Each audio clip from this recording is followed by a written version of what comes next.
So anyway, when we last left off, four of you were in a tiny little hotel sleeping for the night after police had some questions and things to say to you all. Get up there, Well, Katie. yes, as Atlas says, welcome anyone joining in the stream. But Atlas was not a part of the tiny little hotel because he was scared of the small effect and crushed his key. And I'm sure that the Tinkerman is not too pleased about that. But you know, it's just a Tinkerman. What's it gonna do? File a complaint with the city and make sure you guys can never come back? I don't know. So anyway, after you guys got a decent night's rest and wake up, the four of you with your digital partners are basically by yourselves in the hotel. No staff to worry about, and you can leave when you want. Do you have anything to do before heading out? I'm gonna go murder some fairies. Murder some fairies, what? No, this is Cthulhu stuff, Isaac. Cthulhu. Wait. Zulu, fairies, fog monsters. It's all the same. We're gonna kill it. Oh, fairies. Failings. Got it. Okay, that... It took me a second, but okay. I thought you were talking about Tinkermon. I was just like, why? Because Isaac has become a murder hobo. Well, I mean, We he only has... have like 3 things we can do in this digital world: run, murder. Sick of doing one of them, and I don't want to do the other. I mean, Isaac has been talking about becoming evil. Isaac, I didn't say if you did I that, said you'll use never get your powers of throat. evil for good. So, yeah, what are the tiny people doing? Eating. I know I am. Eating. Breakfast sounds like a good idea. I did just finish dinner, so I'm eating a baguette. Oh. And for breakfast, the hotel, even though it seems to be lacking staff, has high-quality steak omelets. I will get an omelet without the steak because that's dead Digimon. Is it? you're It isn't this you're a place. digi-vegan? No. I have a question though. Like, do we see Mhm. anything in our rooms that's something useful that we can bring with us? Useful? Hard to say. I mean, it's your standard hotel amenities, maybe a little higher quality. Needless to say, if you took it, you would be stealing. I'm not sure if hotels notice a towel or two going missing, but They don't- Okay, they then just I'm not don't gonna care. take anything, that's for sure. I mean, I don't know. Like, I'm not saying don't steal. I'm just saying that, you know. Bad Angemon already thinks so little of us. He'd be like, yeah, that's what we expected. That's why I sent him. I mean, not to throw out what the test group did too much, but they stole from some children.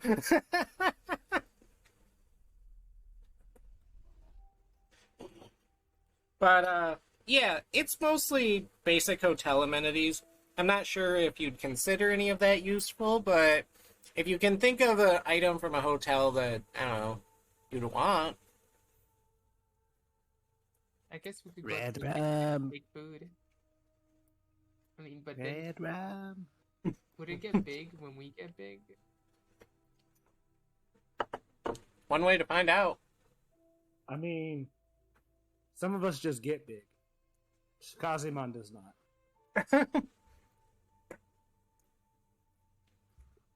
You say that now until he digivolves.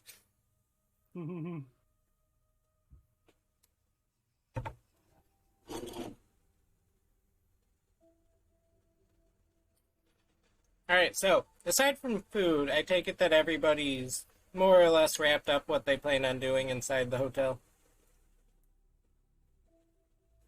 You got it, boss. Alright. So, once you guys all leave, you end up giving up your card and returning to Size.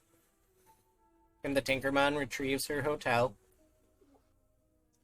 Almost ominous how she was waiting like a punctual businesswoman. But and you see and you once again see Atlas unconscious, sleeping in his sleeping bag with Mushmon by his side. Atlas, is Mushmon asleep? He tried to stay awake all night, keep an eye, but he did fall asleep. Gotcha. So those two are passed out by the entrance to the mines. Now, I will say the entrance to the mines are boarded up.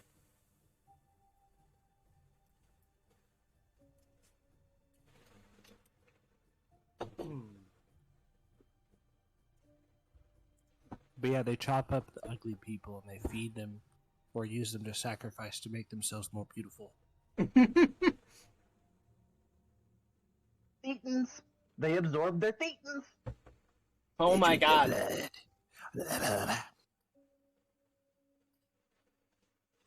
Look, we're not talking about the professor from Digimon Survive, Isaac. Or my whoa. He's dead on my playthrough, like in chapter 2. So don't ruin things for me. Spoilers. No. Chapter 1. No, it was like right before the end of chapter 1. No, Val, the Thetan thing is just something that Isaac and Atlas started joking about in chapter 1. Correct. Because Thetans is from the Scientology episode, not the one where they brainwash Chef to have sex with little boys. I can't remember what they call it. Isaac, not doing the survives or the session. I'm not sure about Shuji, but he was pretty much on the professor's ass after he was, This is not roleplay.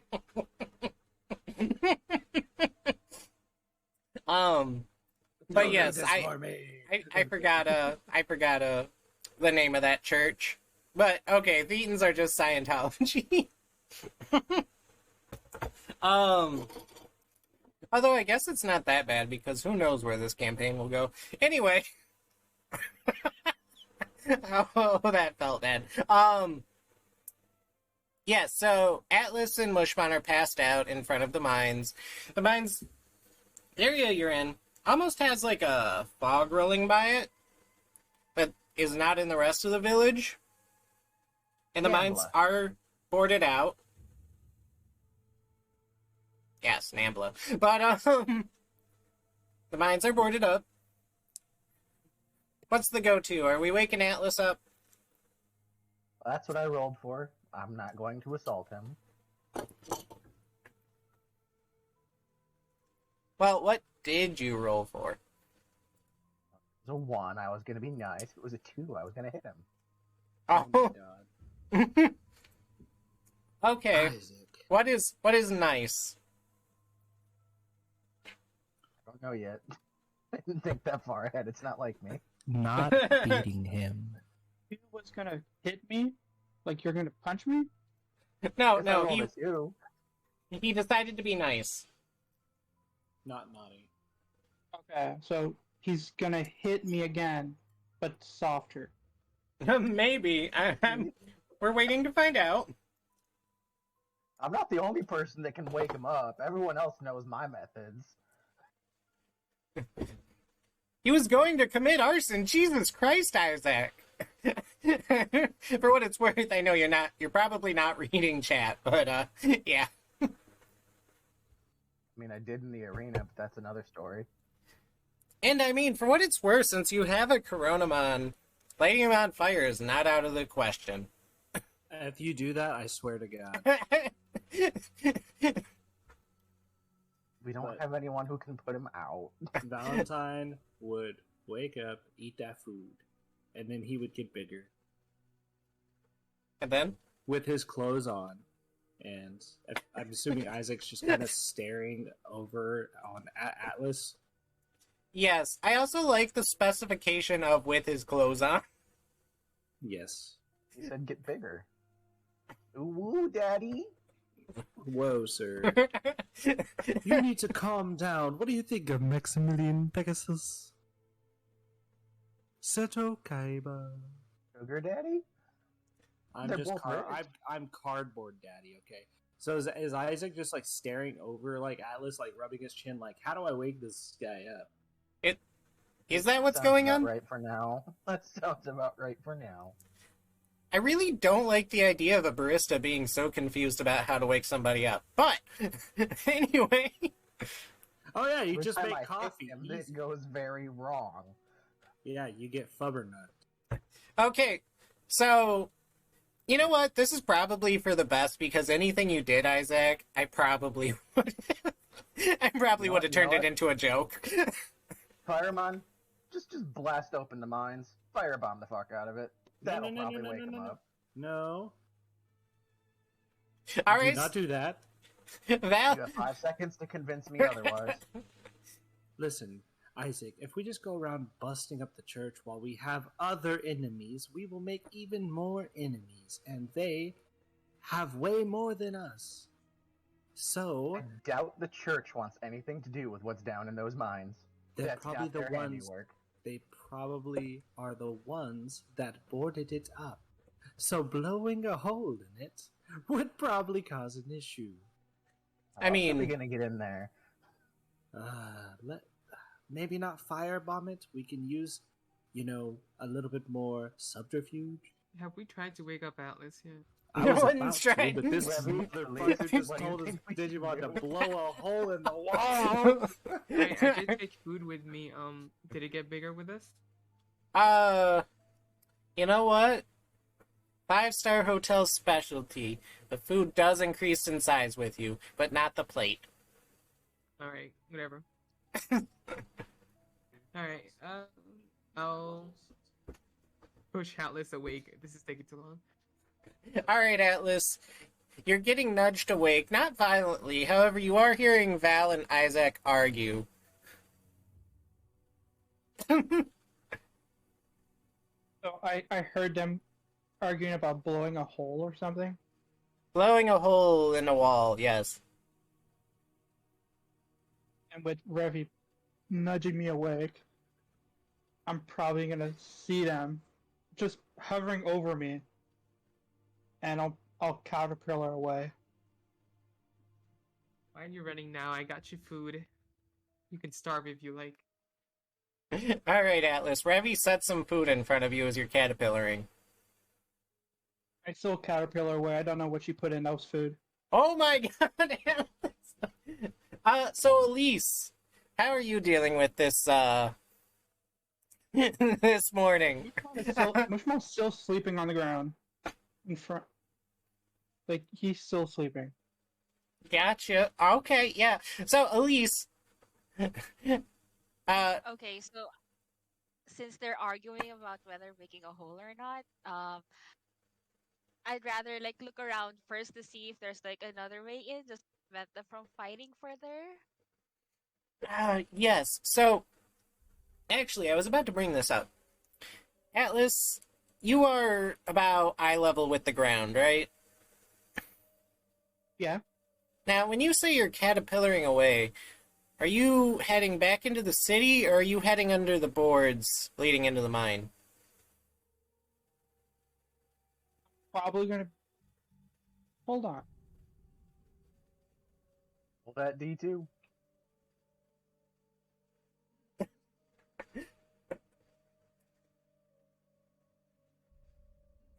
If it impacts your decision Toward at the all...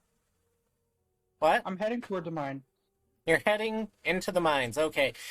So Elise, you do notice Atlas slowly caterpillaring under the woods that have boarded up the mines.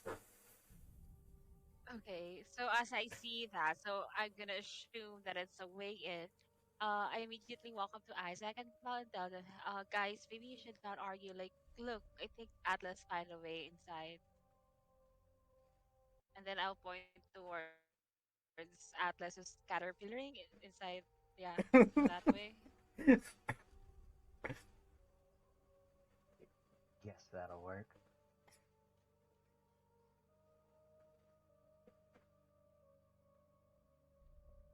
How about we destroy the boards anyways? Um, since Valentine is opposed, if you want to destroy the boards, I'd recommend just doing it. However, Alright, Daruga, take them off. I was gonna say that I could probably get them off without causing much of an issue, but okay. Do I need I to was roll gonna for do it less loudly. I mean, But we should probably not do that while Atlas is crawling underneath of them. well, uh, one of you could intercept, but Ravi, roll for Darugamon hitting these boards. that? What did I roll? You know what? Just give me an accuracy roll. Okay. If she's really gonna go for it, for sure I'll try to intercept it since I know Atlas is under there. Ah, You're gonna intercede? Okay. Elise, do you wanna take this in? I'm gonna die for sure, I know. Stop before attacking. I'm Okay. going to just kind of like, this is why I said we could. Let's actually come up with a plan. My plan was just to rip them off. It's still gonna be quiet. But At I this have you point- doubt we're strong enough ourselves to pull them off. Isaac and Chronomon will have just followed Atlas because he's probably crawled a good distance by now. Probably Alright, for see? the That best. was the long underway. All right, so Isaac and Coronamon have followed Isaac by crawling. Atlas, has Mushmon woken up from all the commotion?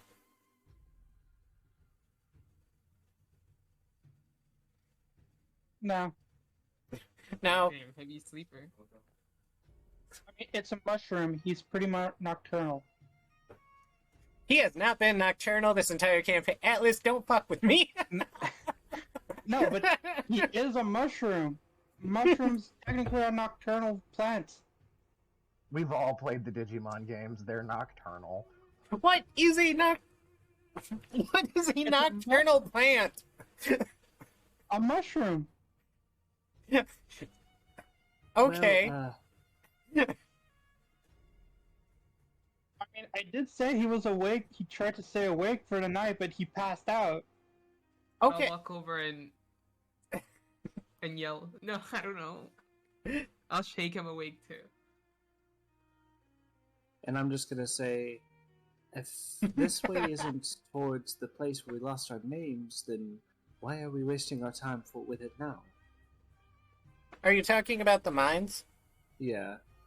For what it's worth, you would know that these mines are where you came from when you lost your names. Because Okay, there was so that we do need to go that way. Okay. yes. I mean, is there a bunch necessity, of darkness? but darkness. Well, at the very least, the entrance to the mines aren't well lit. It seems. It's kinda boarded up, so you- Here.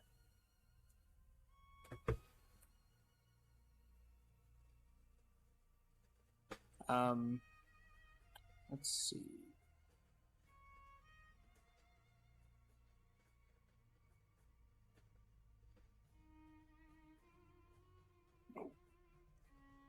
I know this isn't the usual, but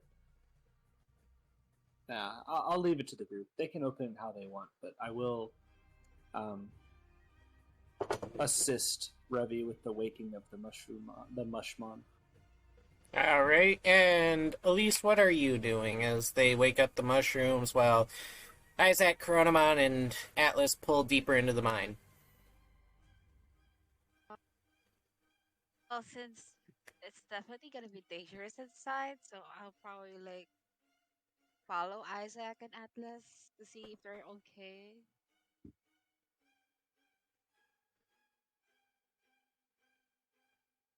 All right, so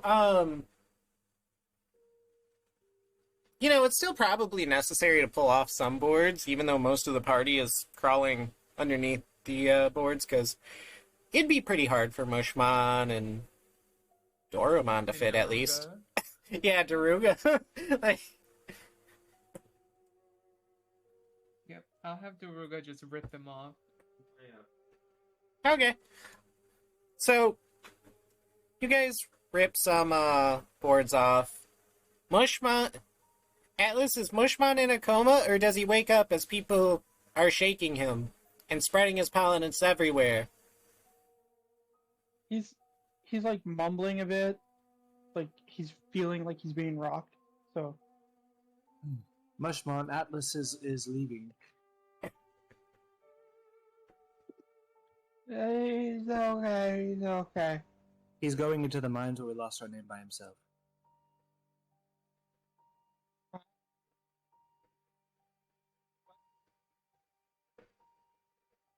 One looks around and sees Atlas is gone. He's like,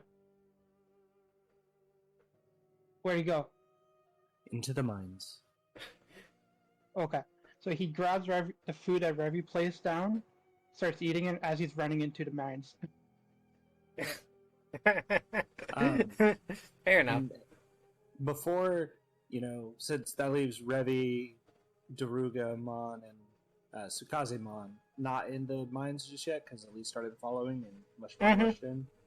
I would turn to Revi and I would be like, I'd kind of lean in so no one can hear. I'd be like, that was really nice of you to bring out food for Atlas and Mushmon. Don't talk to me. I'll walk away. But Revi, what is that? What has Fallon ever done to you? Nothing. He's helped you. What do you mean? This I'm is pretty how sure I lost my Digivice because of you. And then I tried to get it back. And you failed. But I tried. This is how Revi always is. Don't you know? It's that tough love thing. No, she just hates all of you. So everyone makes their... Backtrack, you can quit running now. Yes. If he runs into the enemy, they'll be distracted. Well, funny you should say that. So, Atlas, as you're caterpillaring through the mines, you end up coming to your first turn, and you hear Isaac telling you to stop running.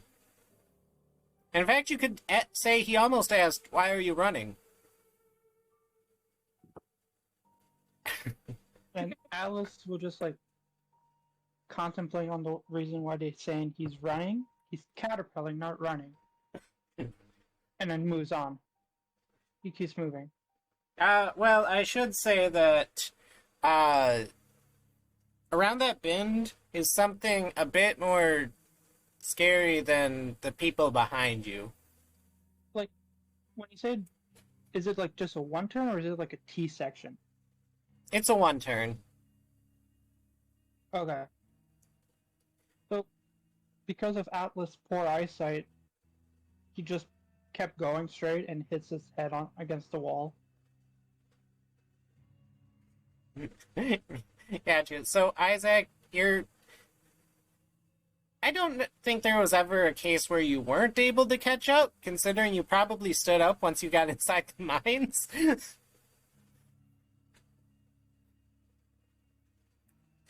But you definitely could catch up as Atlas ends up hitting his head on the wall.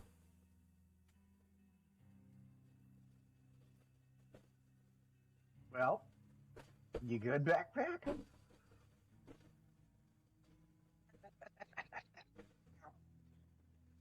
Why do you do that? Why do you hurt me?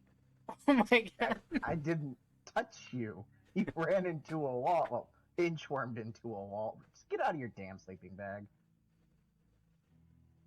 I don't trust you. You don't need to trust me. You just need to not be stupid. Says you. Isaac's going to shake his head, and him and Coronamon are gonna try to lighten up the area they're at and look around. About this time, Elise would probably catching up. But as you look around, you do notice that the path ahead after the turn is actually lighted by lanterns placed along the mine walls. And what else you see is a bit more concerning. You Digimon know, World 1? you notice that there are wooden support beams that are keeping the mine raised and whatnot. And they go pretty deep. However, not far from you, actually. Well, this would be your first time seeing it, Isaac. In fact, with how distressed everyone is, I think only one of you saw this last time. But you see a very large, muscle-bound green man with bolts coming out of his neck, slowly walking. Yes, it is. Slowly walking down the mine away from you guys. Away from us, you said? Away from you. He has his back turned. Isaac will observe.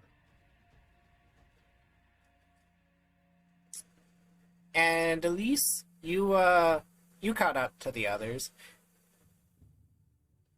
Well, Atlas and Isaac.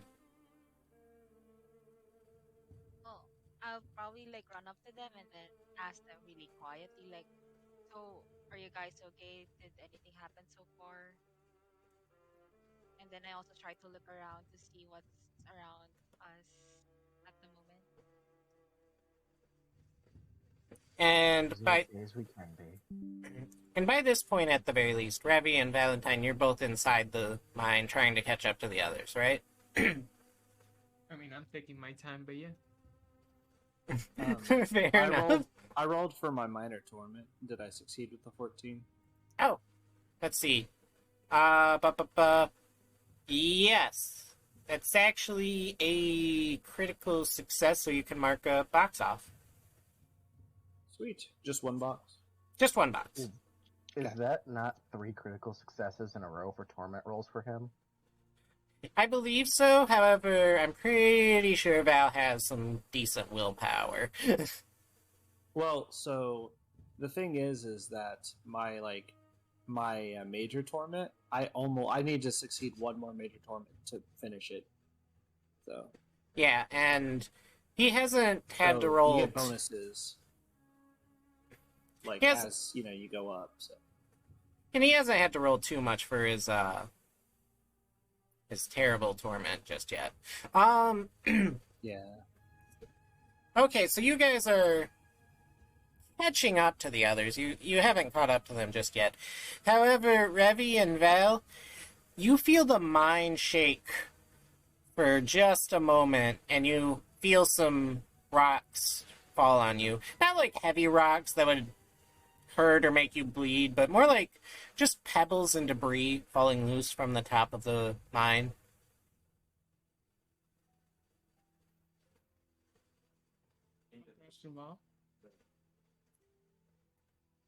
What was that, Revy? I'll brush them off.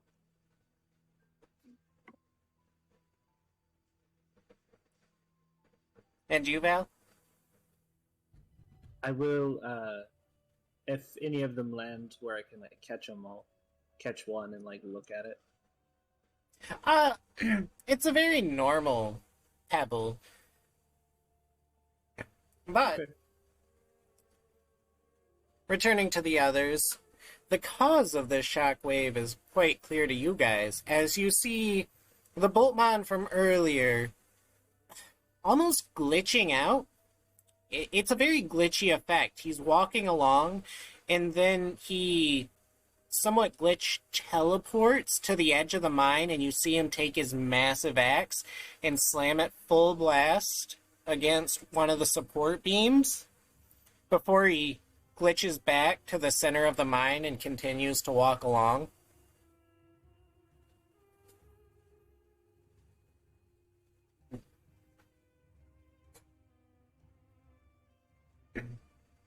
Isaac? You don't see that every day. I was just checking what level is Dude. Boltmon. He's a mega. Oh yeah, he's a Okay. mega. This is a He's double a buff Frankenstein dude. I was like, okay, do we attack? But then I saw he's a mega. I mean, Yeah, maybe we actually if ran we all into a. jumped him, we could, but Well, the fact that's that a he's big glitching maybe. He'd be is hacking. yeah, but like we actually ran into that Boltmon when we first came through here, exiting out. So we definitely don't. We kind of avoided him then too. So Yeah, but we need to go through the mine. Yep. He is definitely in your guys' way, but he doesn't notice you. He's walking away, and he's still glitching, apparently. Is there probably a way, like, for us to look around to see if we can get past him? Like, roll perception or something? Hmm. You can make the roll.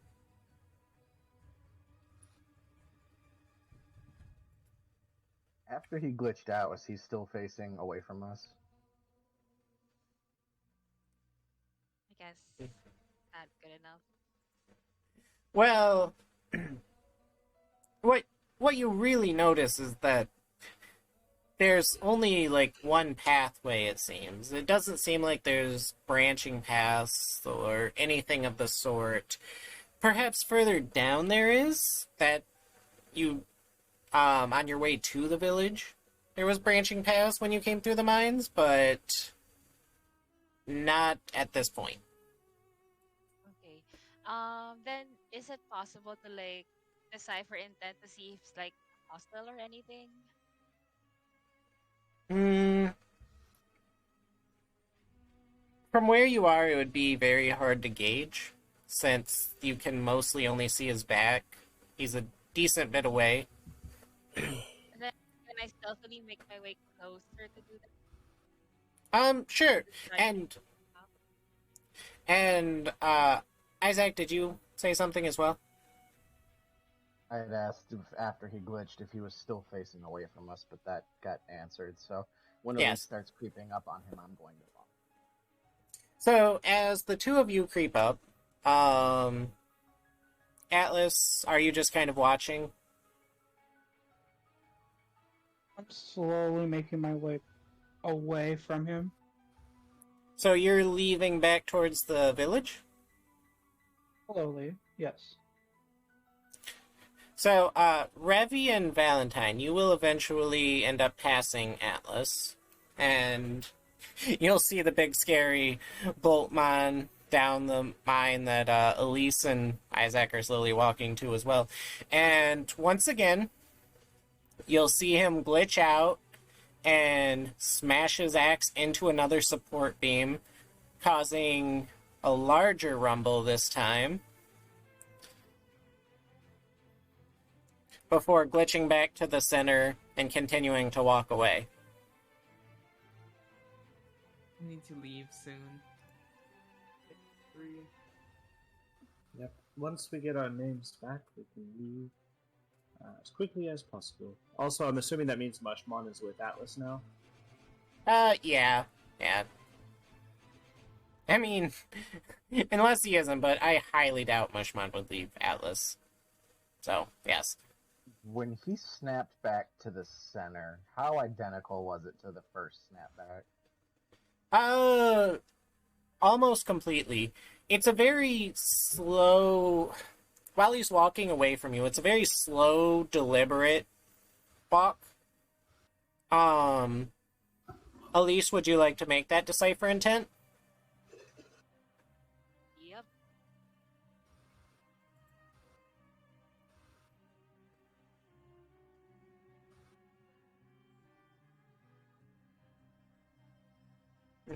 Very good. So as I was saying, it's a slow, deliberate walk. It almost seems somber and sad, but he doesn't seem to notice you at all, and he, unlike some of the creatures you've come across, he doesn't seem hostile or irrational.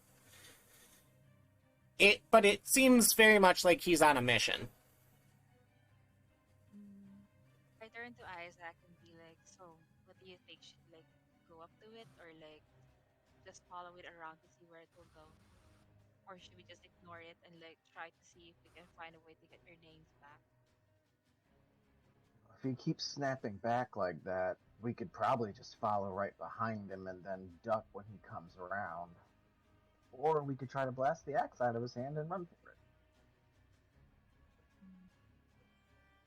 Then Or what are you leaning on to doing more then? Well, the others haven't caught up just yet, so that's a hard one. And as this is going on, Ravi, Valentine, as I mentioned, you see Elise and Isaac slowly coming up behind Boltman.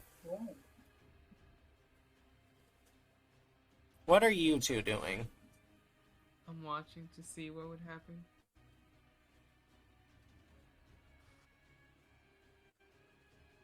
Valentine? I would see them doing so, and I would have Sukazemon conjure 2 cards on their back, so if he does snap back and teleport, and then he's looking in their direction, he'll just see cards. Gotcha. So essentially, just providing them some sort of cover. Mm-hmm. And Atlas, is your intention to leave the mines? He intends to, but Mushmon's holding him back. Fair enough.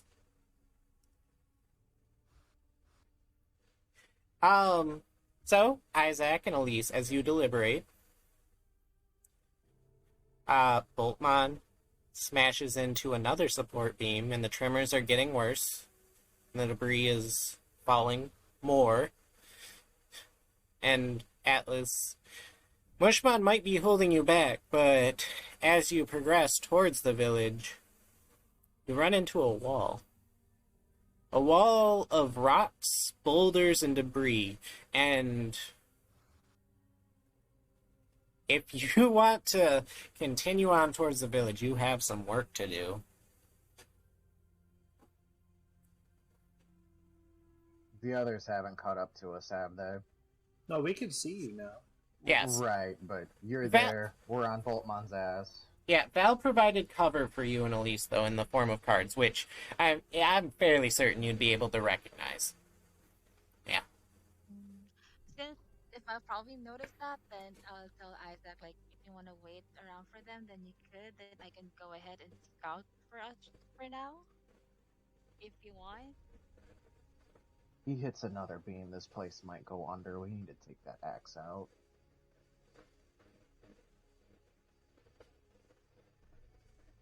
So you think we should not go, any of us, or what? Well, we can attack, try to blast the axe out of his hand while the rest of you run through.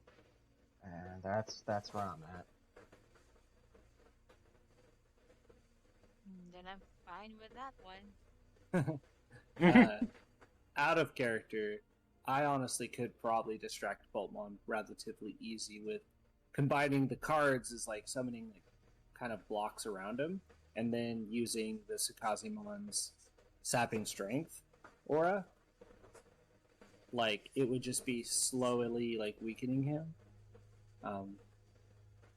Plus, now that agility is like one of my highest stats, I actually can escape easier now. That said, But I'm not Valentine. right next to you guys, so Yeah, I was going to say, you had Sukasimon make those cards, but are you hanging back with Revi? well, like I would start, kind of getting closer in case Boltmon does see them and try to attack them, because I'm good at distractions. So I kind of whisper to Sukazimon, like, get ready. We might have to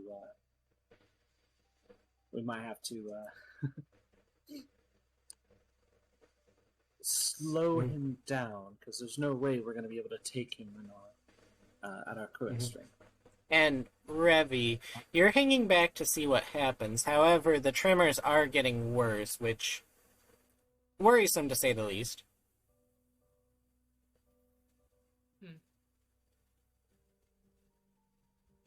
I'll start following.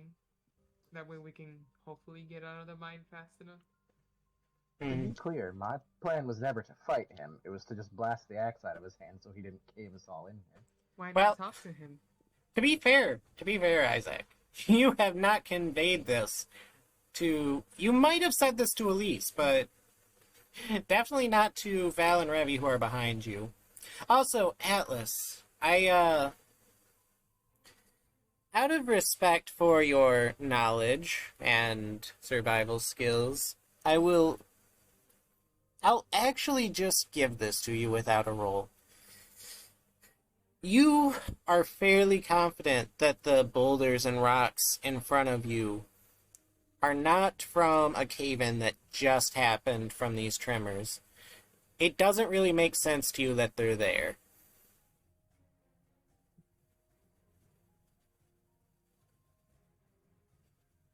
Time shenanigans. So Aster looks at it and then just goes back to the group, like defeated because he can't escape.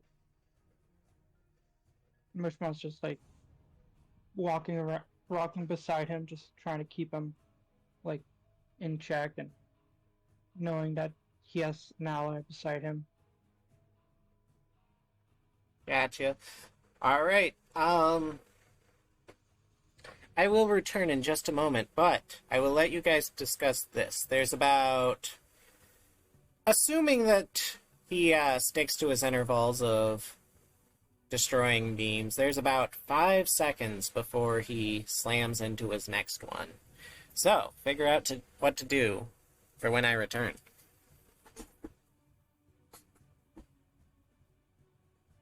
Not gonna lie, Isaac's phobia is probably starting to kick in. Unless one of you literally physically stops me, he's probably gonna order Digimon to blast the axe. What's your anxiety? So the easiest way to boil it down is because of the threat of the cave-in. There's not going to be an escape route, which is his primary trigger, is a lack of escape routes. And so, yeah, the cave in general is kind of a better place for me, but with Boltmon doing his thing,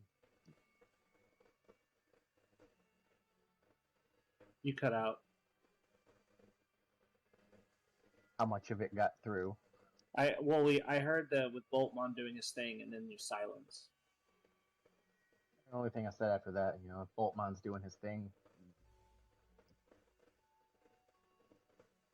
Oh, that's all you said. Okay. yeah. Well, I mean, out of character wise, we can say all we want, but technically, our characters aren't all next to each other, so being able to plan accordingly is not feasible, at least in the easy sense. But thankfully,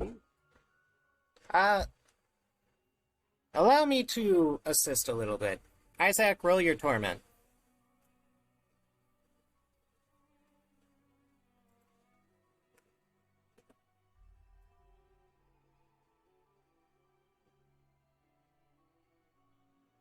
So walk me through that, because that's going to be my major, which on the paper says +3, but we're -3, so I just roll 3d6.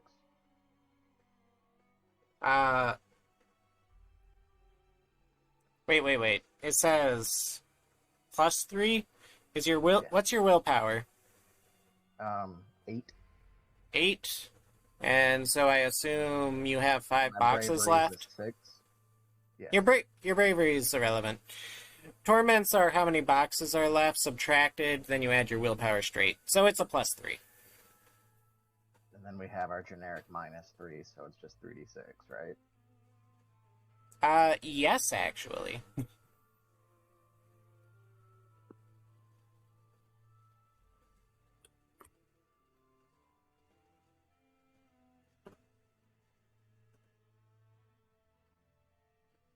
8. Pretty average. Not doing too hot though.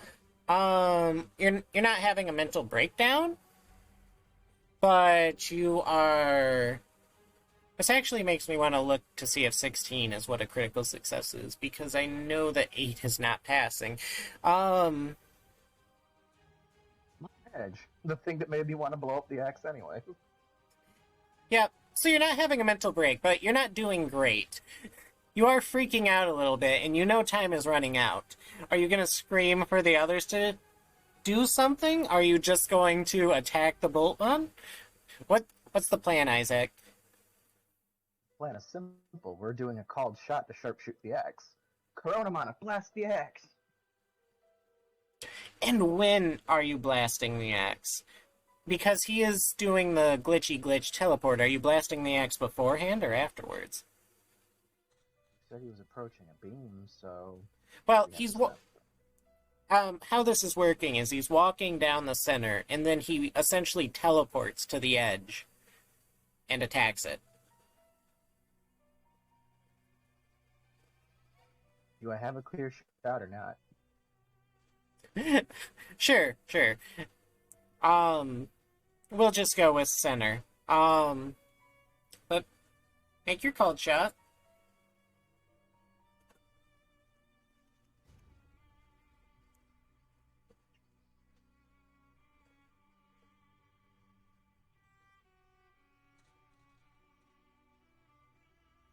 Sworn there's supposed to be some type of penalty or something, but I'm not seeing that, so it's just my standard accuracy, right? I believe the penalty is on the Dodger's end. Gotcha. Anyhow, unfortunately, I am still just a Coronamon, so my accuracy is not impressive. Oh, you're doing this as a Coronamon? Well, I mean, I could scream Digivolve, but you said we only had a couple seconds. Yeah, Kinda. you might not have enough time to Digivolve.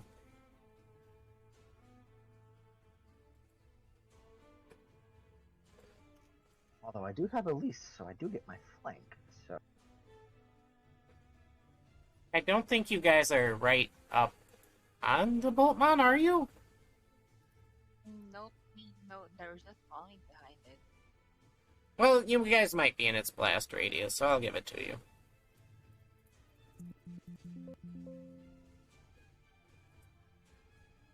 Well then. Actually pretty solid. Nothing impressive, but he's looking the other way, combat's not going, and he's brain dead, so maybe. The goal is to just blast his hand so he drops the axe.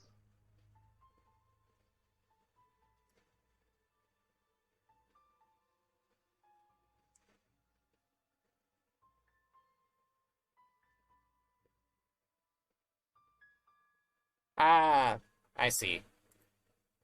That's how the called shot works. Okay. For next time. Yeah, so as you shoot at the axe, you will actually say that you manage to knock it out of its hands. What do you do? I grab Elisa's hand and run behind to the nearest beam. Wait, you do what? Grab Elisa's hand and run behind the nearest support beam. And or large enough rock to hide us. Ah, I see. Revy and Val, what are you doing? So the dogs were going a little crazy, but so my headset cut out. I heard Isaac shot the fireball, right? But what happened after? He knocked the axe out of Boltmon's hands. What is everyone doing? Isaac has decided to take Elise and hide. After knocking the axe out? Yeah. Did Boltmon see him? He hasn't turned around yet. I mean, he just got his axe blast out of his hand, so Right. Are you waiting for him to turn around? No, I'm just confused because, like, if he got the axe blast out of his hand, he probably looked instantly where that fireball came from. That's why when you said he hasn't turned around, I'm a little confused.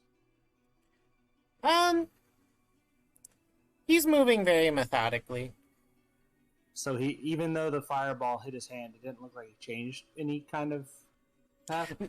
No, it doesn't seem to have impacted what he's doing. He's continuing to walk forward. That's our cue, Tsukazimon. I guess we shall. How big is his axe?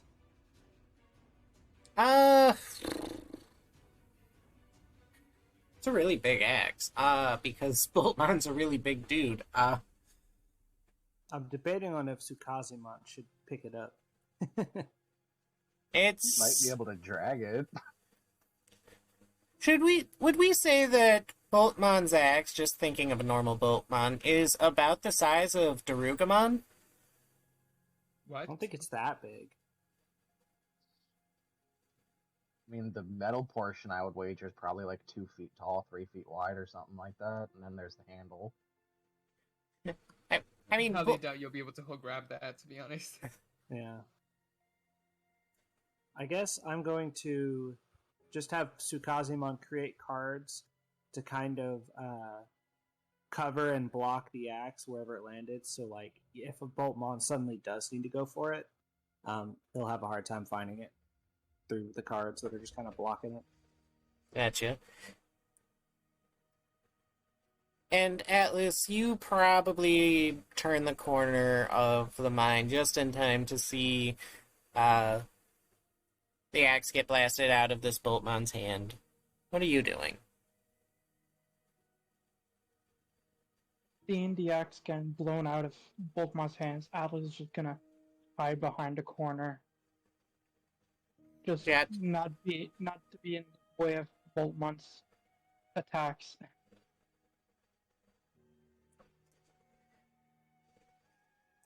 And Revi? I'm hiding. Everyone hiding except for Val. Val's just kind of there. Everyone hides. Val hides the axe. And as Grab everyone Val, we're trying to hide and grab him. as everyone takes a hiding position, worried that this Boltman intent on destroying these beams is going to come for them. It walks forward a few more paces before glitching to the edge of the wall, the axe back in its hand as it destroys one more beam. And the tremors race through the mine as the rubble begins to come down harder and harder. And soon you see the Boltman glitching to more support beams, this time no longer walking, destroying all of them as boulders begin to fall, and you're all encompassed in darkness. But what should normally be a lethal incident seems to oddly transport you all to a different section of the mine. This time it's much closer to a quarry, as you see various Ogremons and Hagyamons with mine carts hauling debris around. And you see the larger Hagyamons actually walking around with cages that have Pudoromons in them. Not treating them poorly, simply walking with these cages. I was gonna say whenever the stuff started coming down, Mm-hmm. since Revi had grabbed me and like put me into a hiding spot, Yeah. as soon as I saw the rubble, I would have like basically thrown myself over Revi to try to protect her because my character that's how he is. Mm-hmm. But then when we're teleported, it's just kind of a little awkward situation. You need to roll a d6 to define how awkward. I'll throw him off. Yeah. I wasn't trying to make it awkward. I was honestly just trying to help. And yeah, That's what they all say. you're the pervert out of the group. I'm just saying. You're the one who tried to sleep with a nun. I didn't try to sleep. I talked with her.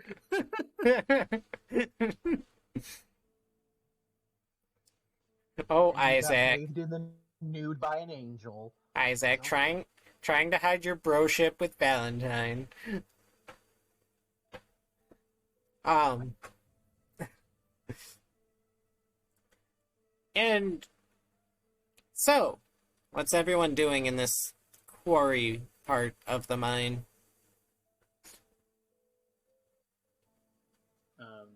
Valentine's kind of just mumbles to himself. It's like, I wonder why they're putting those Digimon in cages.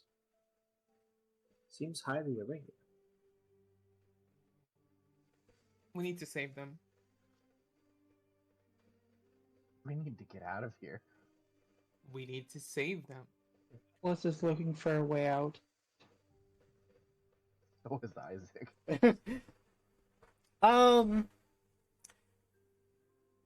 A way out isn't necessarily hard to find, as within the quarry there are many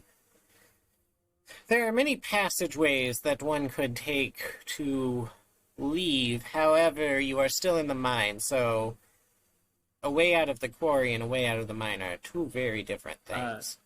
Question, Aster. Yes. Do the Ogremons have, like, keys to the cages? Or is there, like, a one Ogremon that has keys? Or is it just, like, they're just cages? Okay. We could say that... No. In fact, there won't be keys to these cages. It'll be as simple as a little... Yes, like a little hinge lock. Okay. Well, then, I will, And there's only one Purodomon per cage, and there's only one cage per Hagyomon. I will lean into Revy and I'll be like, I can actually save the Digimon. Just maybe stay with the others and help protect them. But I am very sneaky. He doesn't say it like that, but essentially with Sukazimon's abilities in mind, I think we can save the Digimon without really causing much of a ruckus. All right, save them, or I'll save them my way. All right. And Elise... So then... Oh, sorry. Yep, just a moment. Elise, after the mine fell in and you were teleported to this quarry, you see Atlas and Isaac looking for a way out, and you see Valentine and Revy discussing freeing these caged birds. What are you doing? Well, first of all, like, is Isaac with me or no? All five of you are together. Okay. I guess first I'll try to look around to see what else is around. Like, if there's anything else that I should, or is there anything else that's peculiar, rather? And Um, then, yeah, that's one first. Yes, so as you're looking around for something peculiar, there's two very noticeable things that are going on within this quarry that would catch anybody's eye. The first is that these Digimon that are moving around, they're not moving normally. Much like the Boltmon, you'll see them moving in a direction, and then it almost seems like there's a glitch in their step. They're not so much teleporting around as much as it seems almost like they're on rails.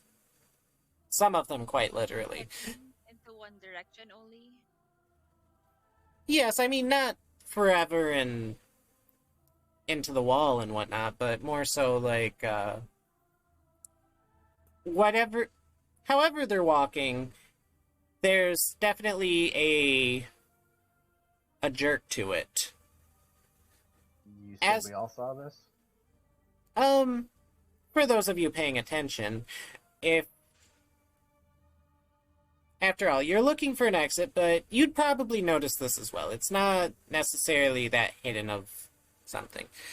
As for something else, Elise, that you'd pick up on, and this is because you're looking for stuff, there's not much conversation going on between most of these Digimon. However, at the very bottom of the quarry, you can see what looks like two Digimon arguing. One is a smaller ogre mon that, or a smaller Gaburimon that seems to be holding a red egg of sorts. Hard to make out, but it at least looks like a red egg. And then there's the larger Hyogomon, and it seems to be pointing at the cage with the Pudodomon in it, and then at the egg, and waving its arms wildly. Okay. Since I know that Val and Remy has the cage Digimon covered, I'll Mm-hmm. probably like try to make my way to like try to listen in to see if I pick up anything and figure out what's going on. But I'll try to make sure I get near them, but try to hide myself or something, or like stealthily make my way there that they don't notice me at least. So you're stealthily making your way where? To where the two Digimon are arguing, so I could try to listen into what they're saying. Gotcha. So further down into the quarry. Now, Atlas, you're just looking for a way out of the quarry, or something more specific? He's mostly just looking for a way out. Like, okay, what's the quickest way out of here? Out of Mostly, out of the room you're in. yes. There's a pathway not far from you.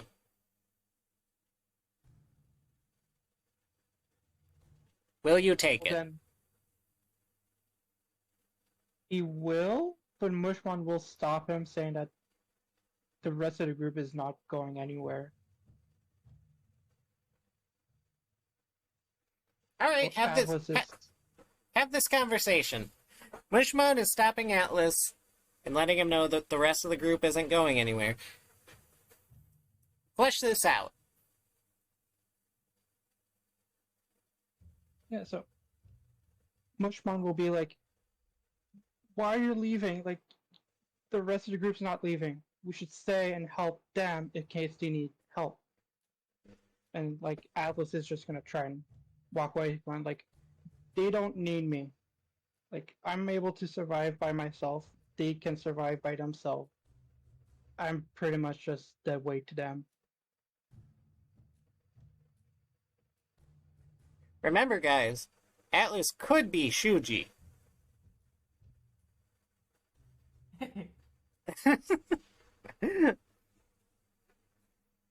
Backpack, get your ass back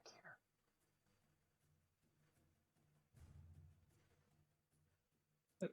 Mushmouth's still gonna try and hold him back. Like Atlas is still gonna be against staying. And Right. then like Mushmouth's just gonna go. It's like they need you. Like you worked hard, I worked hard. We are a good team. They need our good team. You are resourceful. You are smart. You are knowledgeable on what you know. They are not.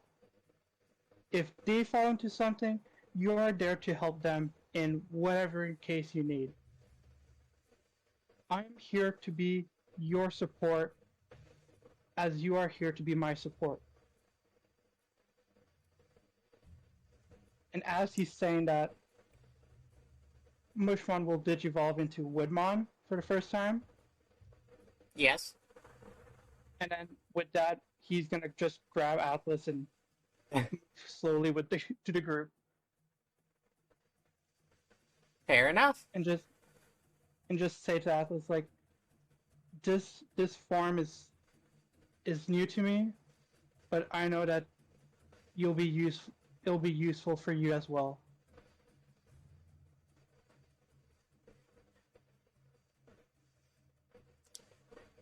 That's some new digs there, huh, Mushman?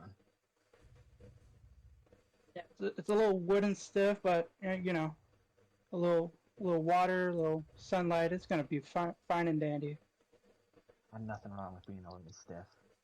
Oh my god. All right. So, Elise, roll stealth for me. Valentine and Revy continue the conversation about rescuing the Digimon. We already finished that because I was gonna, like I said, I'll save the Digimon, and Right. then she said, will you do that or I'll do it my way. So, Yes. So I'm going into stealth mode basically, using Sukazemon's affinity with controlling darkness because we're in a mine to kind of help give me some concealment. So you roll stealth. I'll take that into consideration, but let me know what you're doing.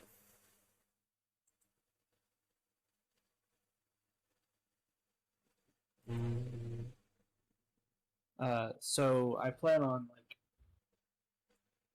sneaking around and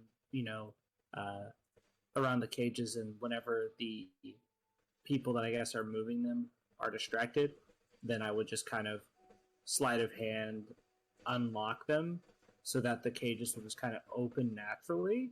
Which, when that happens, then the Digimon inside will probably jump out, and that'll cause kind of a commotion, which will give us some extra.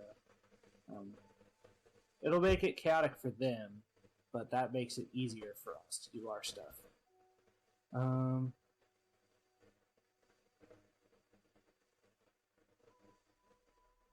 20. Man, I rolled terrible, but plus 12.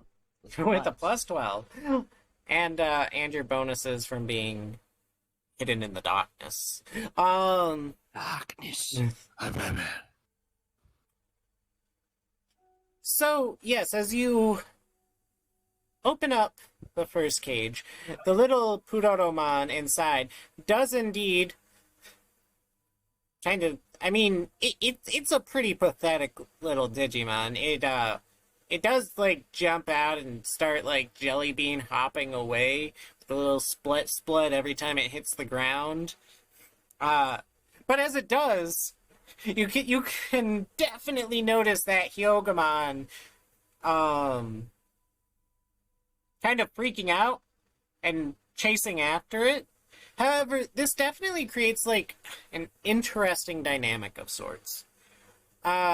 Similar to the Boltmon, who was glitching out, and just like these Digimon who are glitching out, while it's chasing it, it does sometimes glitch back to where it was with the Pudoromon in the cage. However, then it'll glitch again to chasing the Pudoromon that you freed. And it's causing quite the commotion with the other Digimon as well. You're actually creating this scene almost, because these Digimon are glitching in a way that they're responding to what you did, but every so many moments they go back to what they were doing as if you did nothing at all before returning to the commotion. Oh god, you altered the timeline. Oh no. Valentine is now the Dark Lord of this world. Well, Valentine will kind of, stifle a laugh as this is happening, and then he keeps going around to other cages and doing it, so it's just creating more. Gotcha. And Isaac, are you still looking for a way out? No. At this point, I am observing all of this unfold, and we're gonna have Coronamon Digivolve in case we need to figure something out. Gotcha. Now, Elise, honestly, you're not being super fly. You're not being super slick about being stealthy. There are times where you might like slide down a little bit in the quarry and like you might hurt yourself and let out like a ah. But you catch yourself, and as much as you would expect the Digimon around you to take notice, they keep doing what they're doing. So you're actually, it's pretty easy for you to make headway getting closer to this argument. And before we get to that, although Elise, as you get closer, well, first, Elise, as you get closer, do you try to pick up the argument that's being had from a distance, or do you want to get as close as possible? We'll try to pick up, yeah, and then if I could also like decipher their intent as well, I would if I could. Hmm. I will simply take a decipher intent roll from you then. And Atlas, as Woodmon brings you to the edge of the quarry, what are you doing? Are you like looking over everything, or?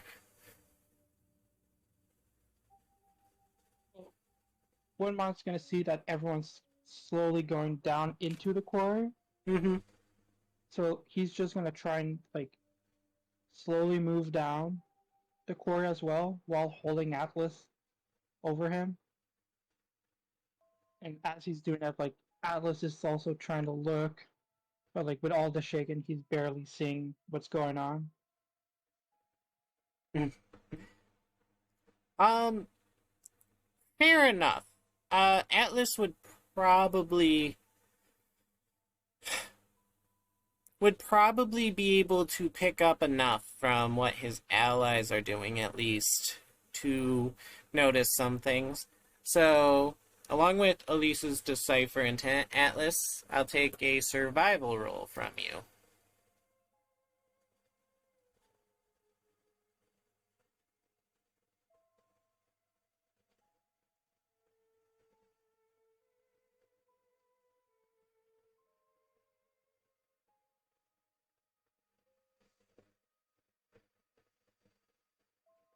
Alright, so, Elise, through the grunts and groans, it turns out that this argument isn't entirely in like some foreign language of stupidity. You actually can make out some words.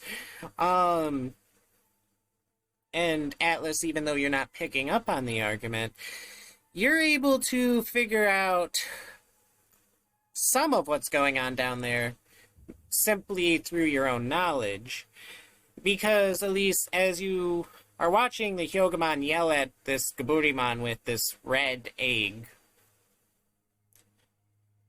you're hearing him also point to the Pudotomon inside the cage that, and you're going to hear him say, "Detector." And he's going to point at the egg. "Unsafe. Leave."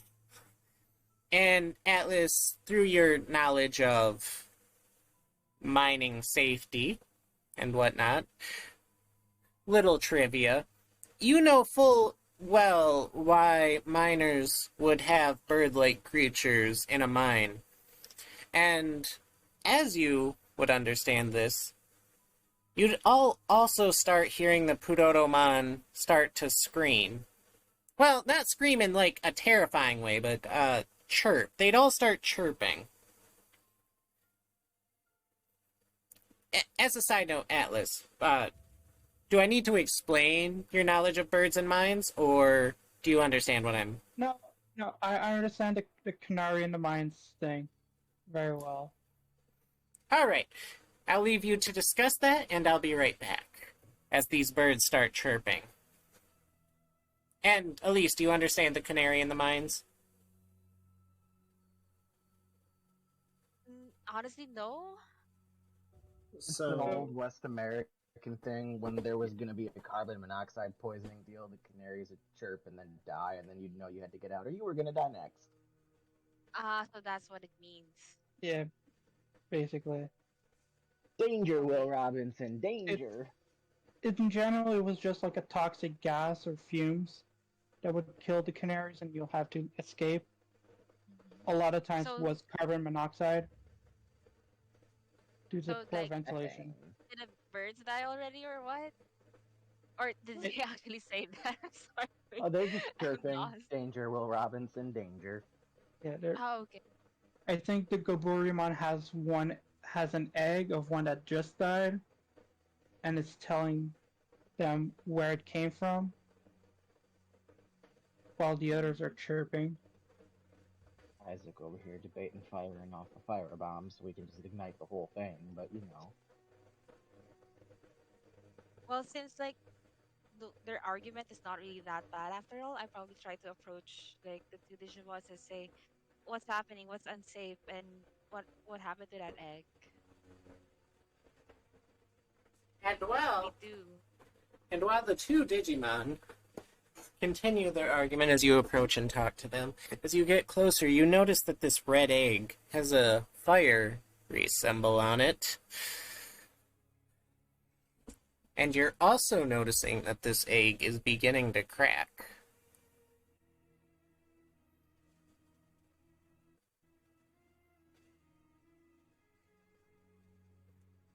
There's going to be a birth.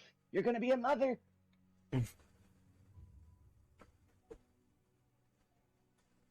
And as this egg cracks, you see that Hyogomon drop that bird cage and start running.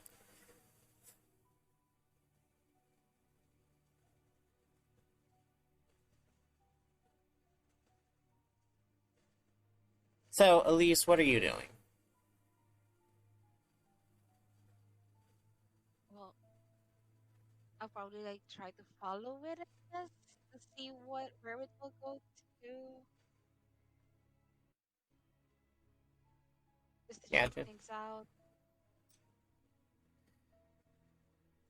Valentine, you've been sneaking around freeing these birds, but as they begin to chirp in the mines,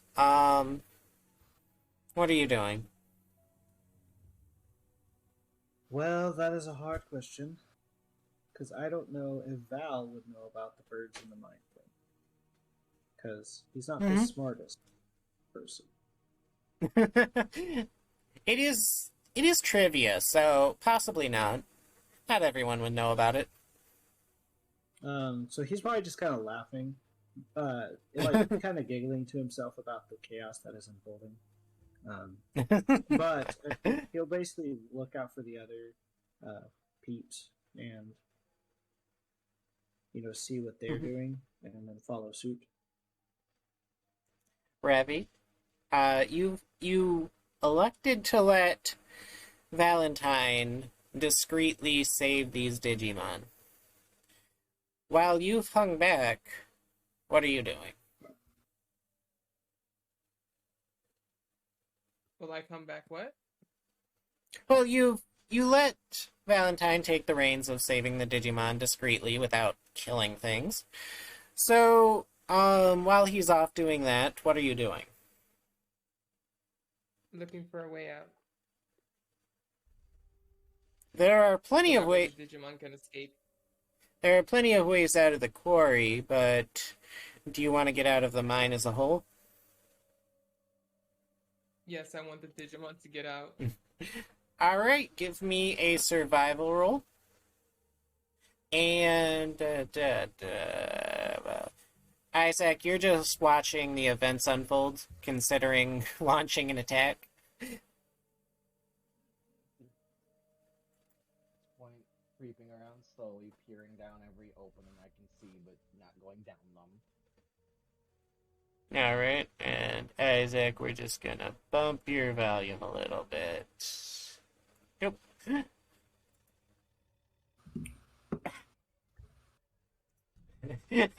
I forgot that became your dump stat. Hate you. Yeah, so, you see, like, probably 20 exits around here, and you're sure that any of them will do.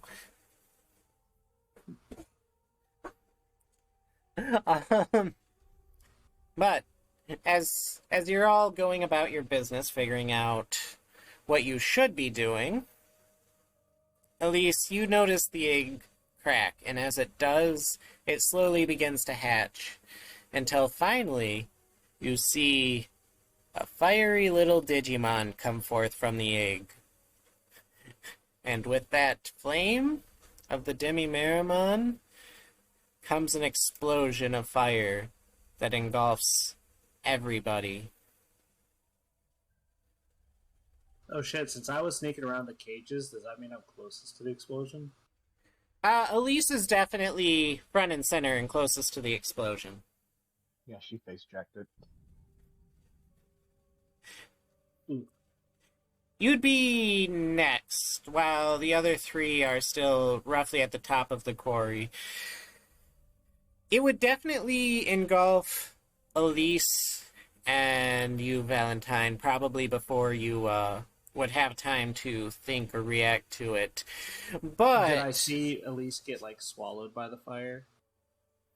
mm, Because like if I see her like right there when it explodes, then I Mhm. think that that would make my major torment roll, even if we somehow Mhm. don't get hurt. But I'm thinking she got hurt. Well, there is one thing that I kind of want to do. Like, well, Lunamon can like make a vortex of bubbles with her Locklear ripples. So I was kind of hoping like I could do that to like prevent some damage or something.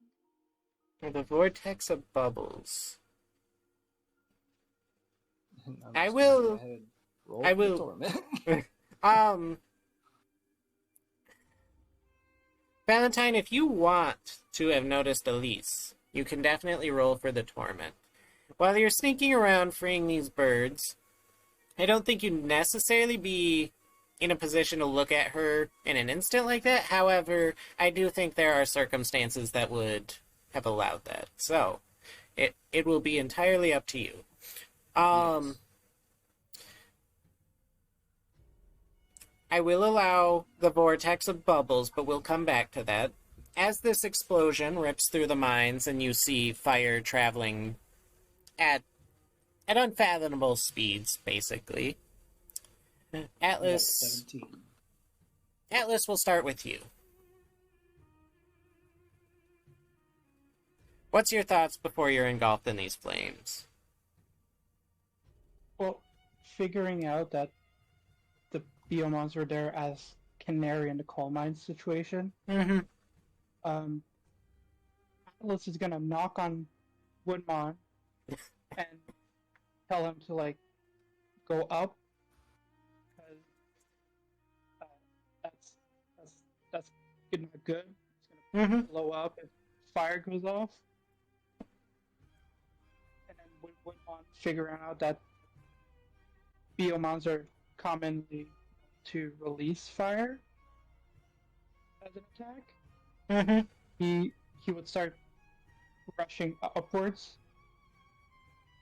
At the same time, Atlas will be looking down and seeing like Val and Elise are both all the way down there, Mm-hmm. and now he's a little like he's mentally like splitting into deciding if he should go down to hell or if he should go up and save himself.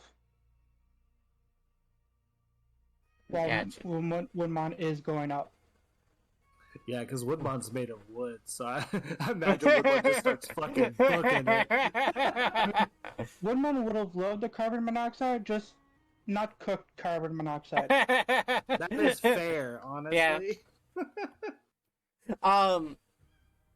Bravi, you see the fire coming to engulf you. I will.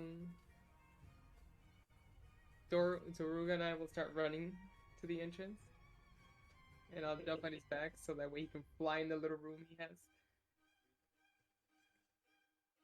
Gotcha. And Isaac? Fireman's gonna scoop up Isaac and probably try to book it down the nearest hallway. So,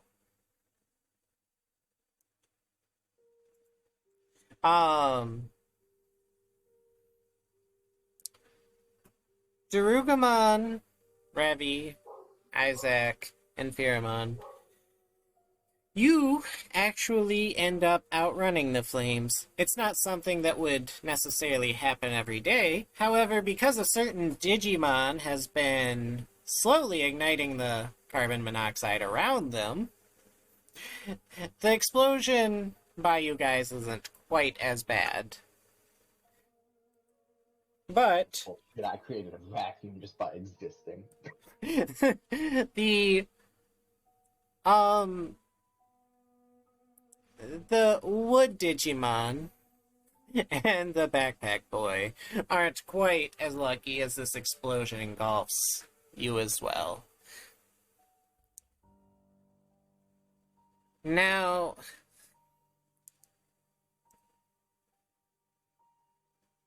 funny enough, for the two of you that got away, you actually see the mist, or, well, the fog, not far away from you, as it seems like an exit has finally been discovered to these mines.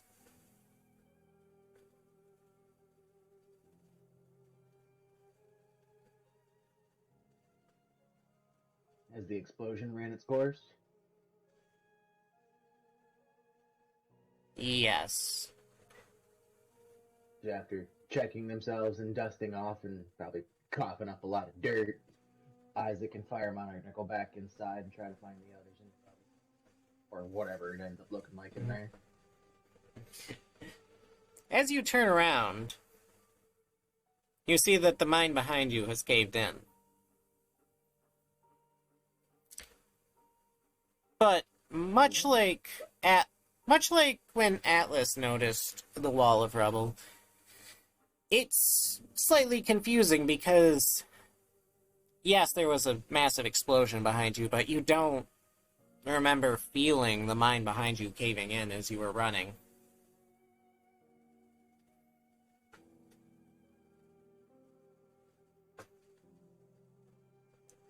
Yeah, we'll inspect the rubble. Like, is it actually rubble? As you inspect it, it is very much rubble. Rubble, rubble. Rubble, rubble.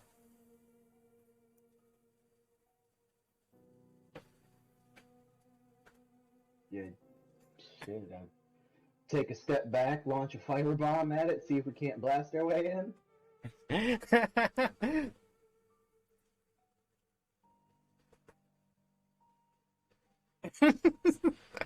um, it doesn't seem to do much. Now, Revi, you also escaped with Isaac and Pheromon. And Darugamon, of course. Oh, we went down the same tunnel? Yes, you guys went down the same tunnel. It was the closest one. Okay. So what are you thinking now that you've witnessed 3 of your allies seemingly perishing? At least being first. I would. And it's caved in, correct? It is caved in. Try to. I'll run towards the rubble and try to, like, pull it, pull the rocks down out. See if I could get in and maybe they're still alive. Gotcha. So, as you guys are trying to save your allies, very, very heroic, Valentine, Elise, and Atlas, as the light fades from your eyes as your skin is torched, you wake up in the darkness once more. This time, there's no light around you as you don't have Coronamon's flame. And for what it's worth, your skin actually feels fine now. The heat of the flame does seem to be gone. However, you do hear a rumbling noise as Lunamon's bubbles are slamming against the cave walls around you. Okay, well, did I succeed on my torment check? Do, do, do, do, do. Oh, right. Yeah, that is definitely a critical success. You are doing Woo! fine. I have completed Ooh, nice. my major torment. So, what happens when that happens? Well, then I figure out an appropriate reward. We'll come back to that after Okay. session. Sounds good. But yes, you three, you six, what have you, you find yourselves in darkness. However, you do feel a draft coming from up ahead. Do I know or like sense that they're both around or no? Likely not at first. Not until they start moving, at least. And even then, it's hard to say whether you'd recognize it as them or not. So I know that I'm like that the others are around, right? Or do I think I'm alone? Because that could trigger my crest. Well, I'm not saying It's that it's darkness. impossible to figure out if you're alone or not. I'm just saying that you can't see anything, so you don't really know who or what is around you at the moment. Okay, then I would just, before anything happens that would cause my torment to freak out, I'd be like, Mhm. Elise, Revy, anyone? If I hear him, I'll probably respond to his call.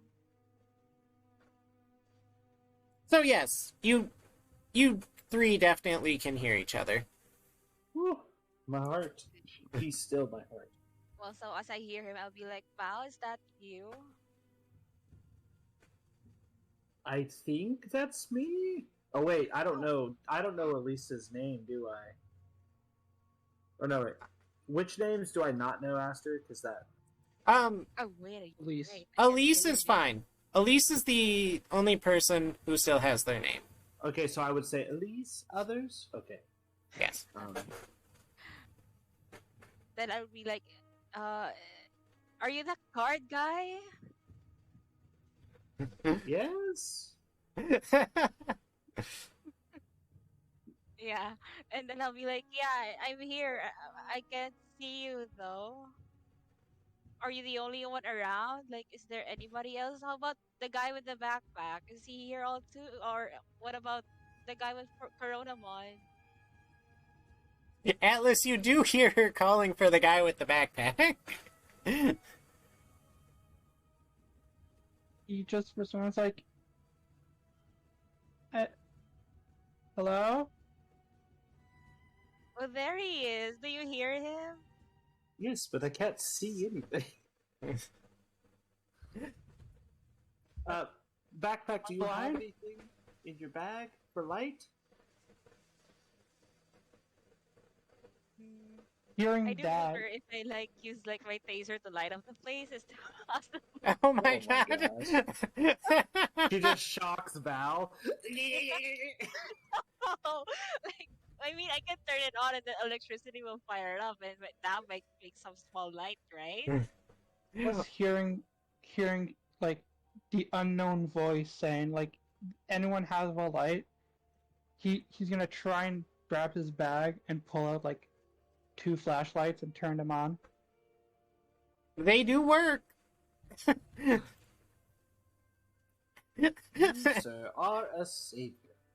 Oh, Elise, I love that you went to your taser before just using your Digivice. Oh, yeah, I do have a Like- cell phone for a device.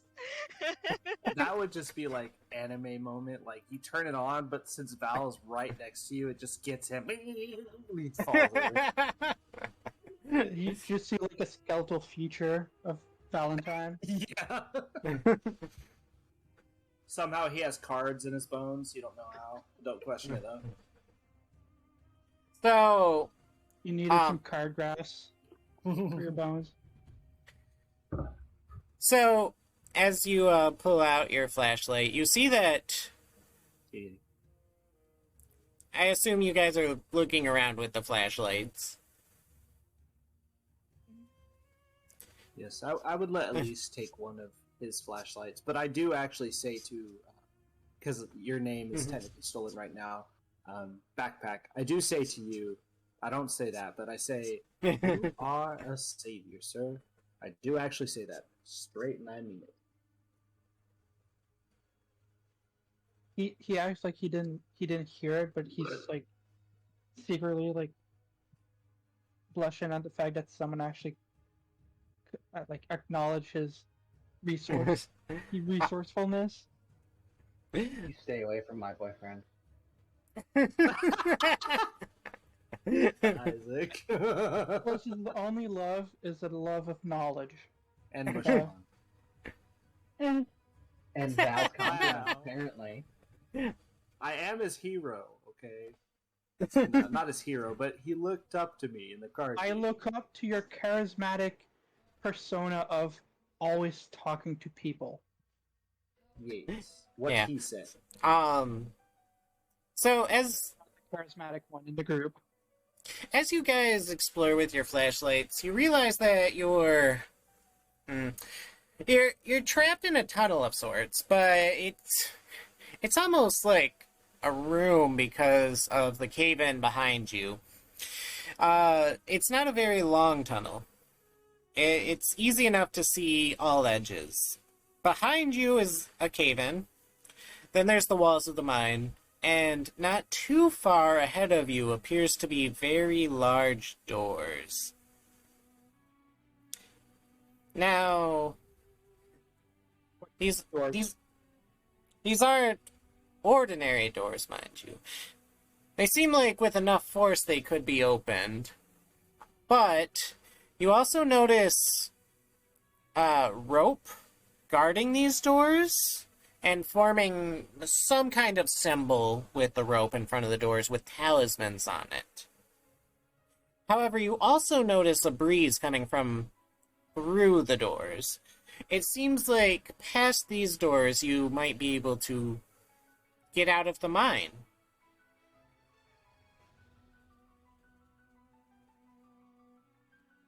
Ooh. Study the door? So both doors have talismans on it. Kind of, yes.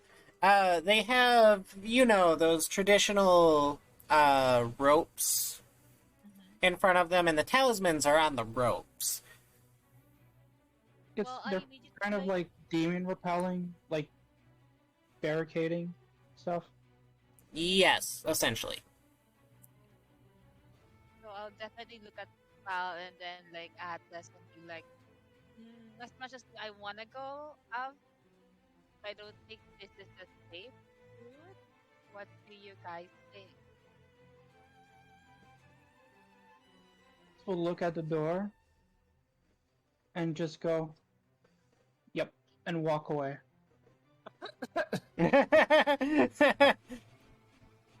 Just based on his regular knowledge, he knows that that door just screams, "Do not enter, danger." Like, don't even sniff it, or else you'll be cursed. So he's just walking away. He's walking away from the door. Elise doesn't think the door's a very good idea. Valentine, what are you thinking? It does seem like you might be able to escape the mines if you go through the door. However, the door does seem questionable, but you don't have a lot of options. Can I decipher the intent of the door? You can seduce it, bend it to his will. I'll take No. a... Not that. Slave the door's soul. I'll take a knowledge check instead of a decipher intent. I got a door. Why? Why not decipher intent? I can swear this door is definitely JoJo. Medicine.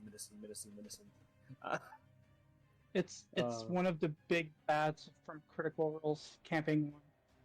I get a door card. It does nothing. Oh, great! So Kazuma became a door. Woo! Also, All right, so knowledge. yes, and Isaac, that would be a -10 as a terrible torment. So for you, it should be a -5 right now. Knowledge. Does that count the 2 that I got from face checking that Marimon? Oh, I okay. do have the 2 boxes checked. How does a Uh, 21 do me? Very good. As Apparently, I rolled almost max. as for you, Isaac, the boxes marked on your terrible torments, or specifically your phobias, will not be applied to them until they are completely marked off. Gotcha. So it would be 3d6 minus 5. 5. Because I have 8 willpower. Minus the 3, yes. Okay. So 5 or 8? 5. -5. Woo! We're positive. Somehow. All right. So while this is going on with Atlas, Valentine, and Elise, Revi, you notice Isaac having a mental breakdown of sorts. Isaac, how are you having a mental breakdown? It doesn't have to be a mental breakdown, mind you. It's just something equivalent to a mental snap. Be frantically pulling and punching and kicking rocks, screaming everybody's names. Police car guy. Gotcha. So your crest will also be glowing as you have this mental snap, whatever that means. Revi, you'll notice his hands and whatnot starting to pile up with blood as he's attacking dirt.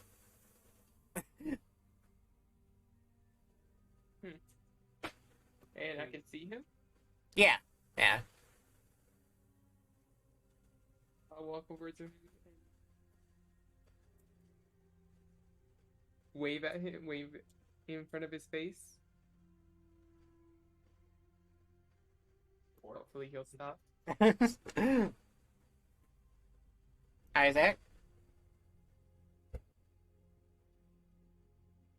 How did I fail?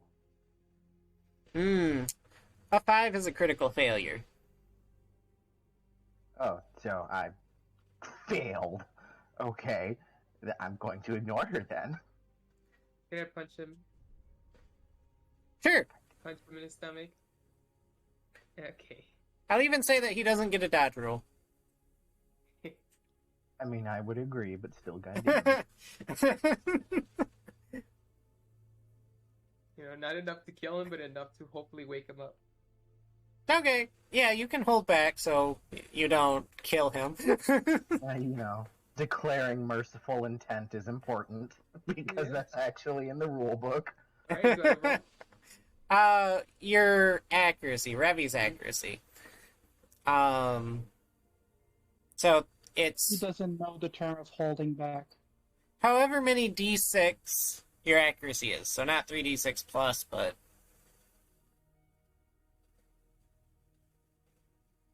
So it would be 13d6. yes.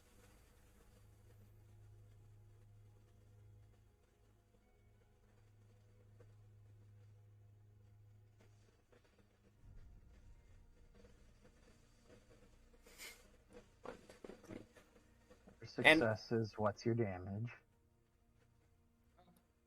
My damage is 13. So 17 damage coming your way, Isaac. Not enough to kill him, though. Take 5. Puts me to just over half. Isaac, you're a tank. 7, 11, 7, 12. I have 12 armor. All right, so how do you react to getting fisted in the stomach? Um, well, I mean, I'm probably gonna get bowled over onto my ass. Giggity? Stop acting crazy and wake up. You're the one acting crazy. They're in there dying. Well, it is what it is, but we have to keep moving.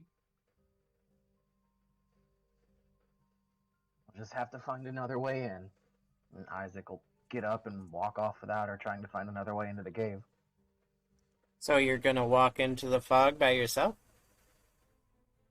She can come, but Fair enough. So back to the trio. Valentine, with your knowledge check, you know that someone, at some point, sealed something behind those doors.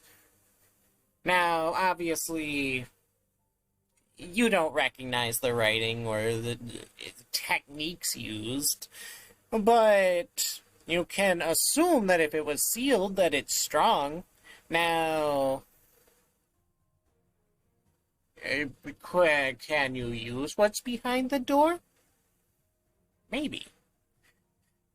Would what's behind the door possibly kill you as well? Maybe. Knowing this, I will not tell the other two that I could potentially die, but I will say, okay, so I need you two to stand back and oh, Mushmon, you've got quite large. Woodmon now, I take it. And you guys might want to stand behind your Digimon just in case. I will open the door outwards, but I will stay on the back of the door so that maybe if it is something that like explodes or whatnot, we'll be safe.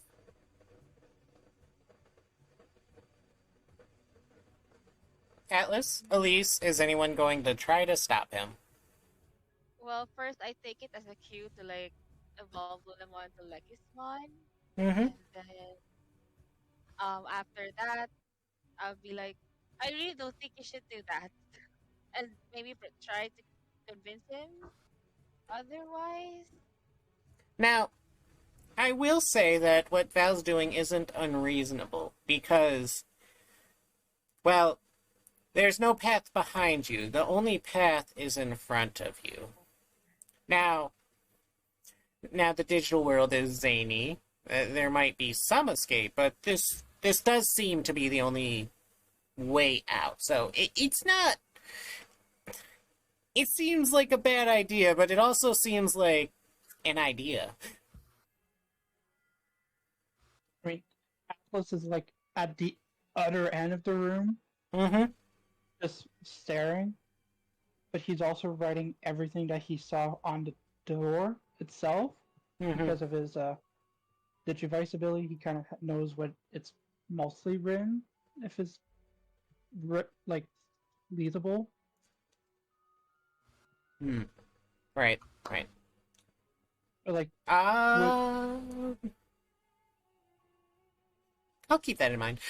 Now, Valentine, Elise is telling you that this might not be the best idea.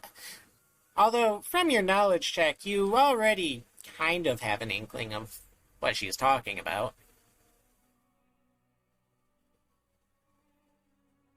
So that is why, at least I was saying to stand back, and I'm going to like go with the door as I open it because I'm going to pull it towards us.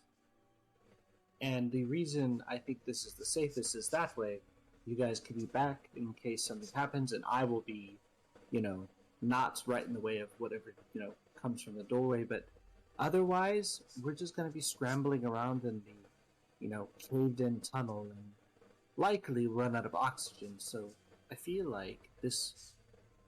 If it's something bad, we can just close the door, look for another way out. But I do think that it might be our safest bet. Well, Elise will be reluctant about it, but she will be like, fine, but Lekismon should be around, I guess, to help you around at least. Then, yeah, I'll try to like convince him to like take Lekismon with him. Valentine?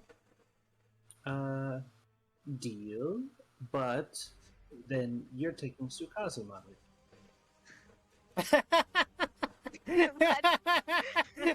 Wow, it's like trading Digimon.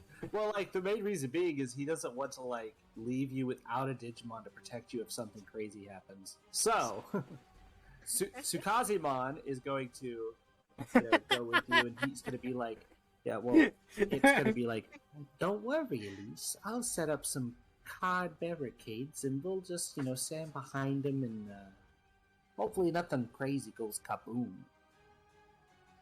Well, you better Someone's stay just near standing there in the him. middle. It's like, what am I, a chopped cherry mom? Well, I think that Val believes that you would be very protective, Woodmon, but I can throw up some cards in front of you as well. and then after they Yeah, step you back, just- Mm-hmm. sorry, Atlas, go ahead. Woodman's just like, no, it's okay. You just saw me as a stump. It's, nothing personal. No, not like that, not like that. I just thought that. He'll just throw cards around the rest of the group, including Woodmon. But he'll stack like 3 cards because Woodmon is decently large, like wide across and stuff. So, By the way, does Valentine have a light source if he's taking the lead? well, we saw the door, correct? Yes, but I mean, assuming that there's light. Elise has a flashlight, and Atlas has one. But Atlas is at the other end of the cave-in, and Elise is like at the door-ish. Yes, I'm confirming whether Valentine has a light source going forward. And to be honest, because like it's once Is crucial to Digivice? flow if he needs it. Okay, Yeah, so yep, just confirming. So I'll with Lekismon's help and also using my Digivice, I'll use that as a light source. okay. So Also, like, can I like use my Digivice ability to like contact Isaac and Revy? would you like to? Yes, I would. Then you can. Okay. So I probably like try to message them or like call them and see if I can talk to them, and if I could, I would ask them, "Where are you guys right now? Are you guys okay?" Who are you calling? Isaac or Revy? Well, yes, but who? Oh, well, I guess the closest one to Elise right now is Isaac, so probably him. So Isaac, you get a mental ring in your head. It just kind of picks up. You don't have to push any buttons on yourself.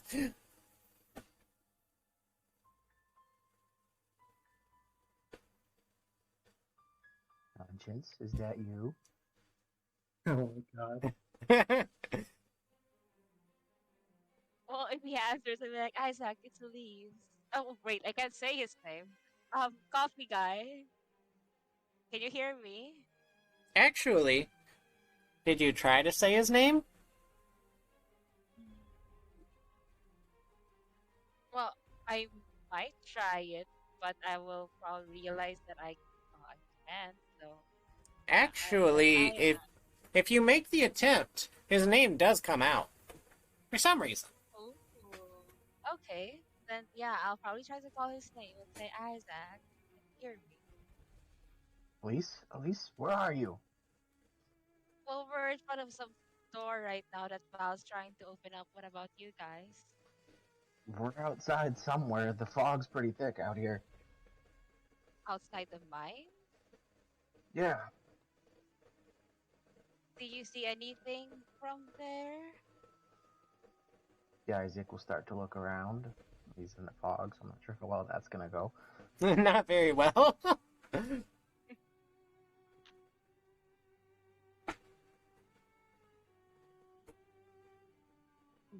That's a good one. Well, I mean, That's a good. good one. That's a good perception check in a place where you can't see anything. I mean, since it got ignored earlier, which by the way, fuck you, de-soul illuminate. Oh, I was waiting for you to do that. When did you do that? Did that after I was punching the rocks. Yeah, I didn't catch it. As you do that, you actually pick up about 100 or so signatures around you, but you can't seem to locate Atlas, Elise, or Valentine. The 100 or so around me. Would you care to elaborate? They just kind of are skulking around in the fog.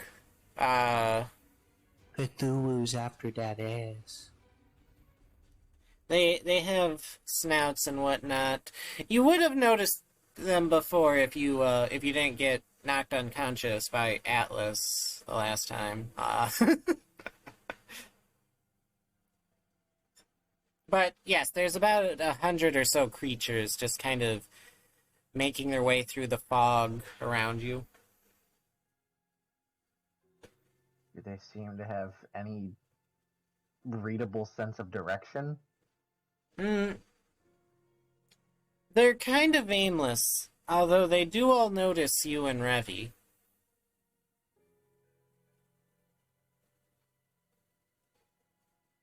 That doesn't look very good. Can we fly over the fog? You I could, mean, in theory. yeah, in theory. I mean, how high up is the fog? You Are wouldn't there lights or signatures upwards? upwards. Not as far as your diesel illuminate reaches. At the very least. Up and away we go. Fuck. Gotcha. So, we'll get back to your conversation with Elise, but as Elise and Atlas take some steps back, Lakismon and Valentine, are you reaching for that door? Well, I mean, Valentine is, but Lycoswan is nearby just to make sure nothing goes crazy. So, now, are you trying to pull down the ropes first, or are you just reaching for the door? Oh, there was ropes on it? I thought it was just door.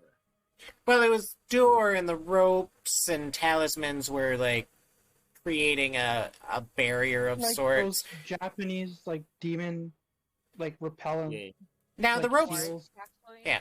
Now, the ropes aren't on the door, so you can, like, reach past the ropes if you want.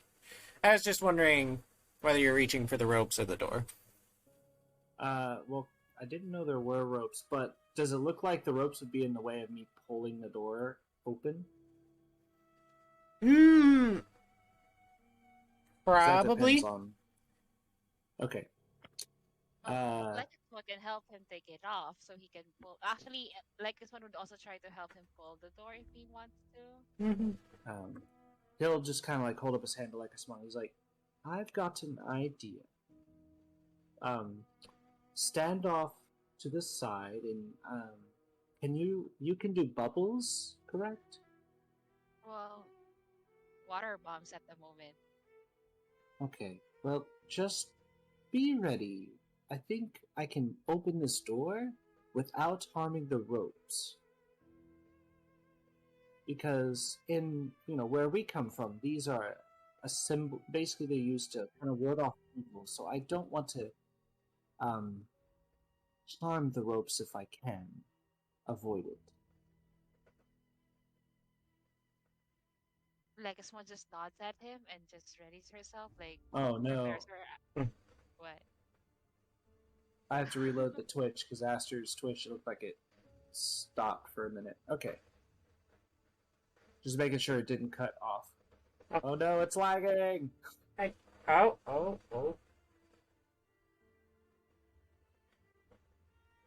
Just a bit. Alright. And then I will kind of reach into the door and I will push it open then, so instead of pulling it towards the ropes. So, as you reach to push the door open, you get a tingling numbness in your hand almost. It's not like painful or like it's gonna disintegrate you as you reach past the rope. However, it does seem to be preventing you from opening the door, but you actually end up getting a notification on your Digibracer, and it asks if you want to open the door or not. Do I just say, or do I press a button on my Digibracer? This is the future. Your choice.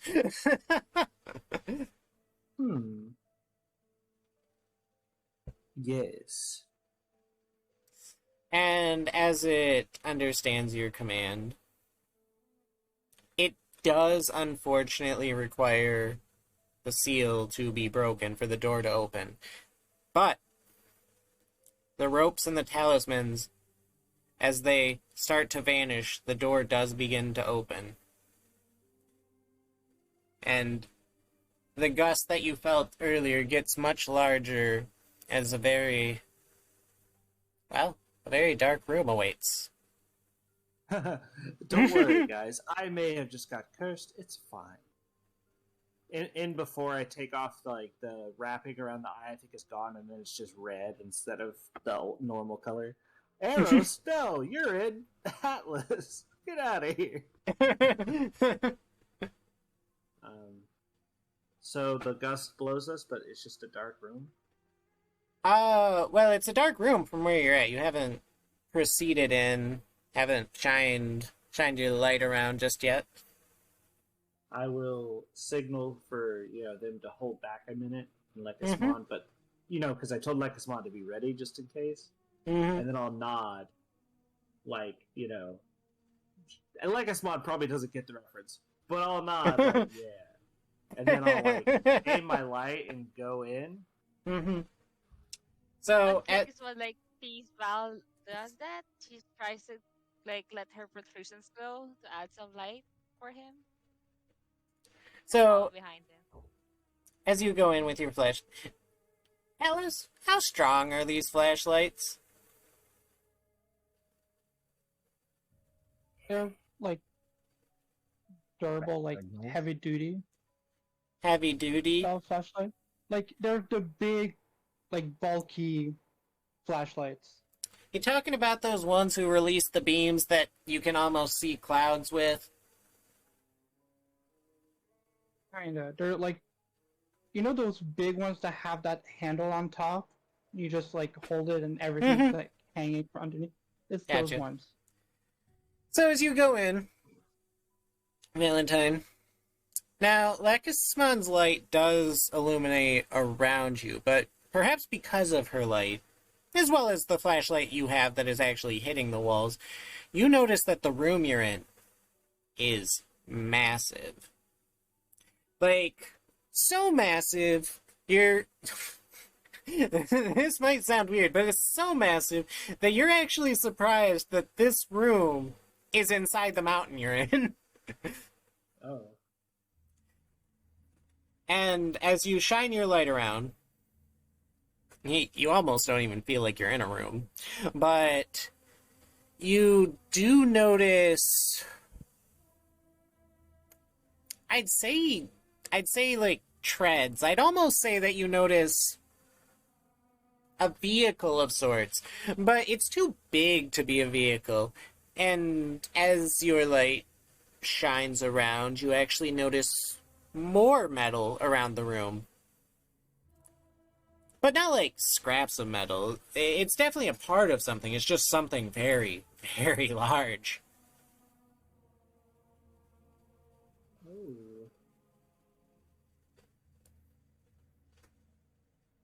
But I can't tell what it is.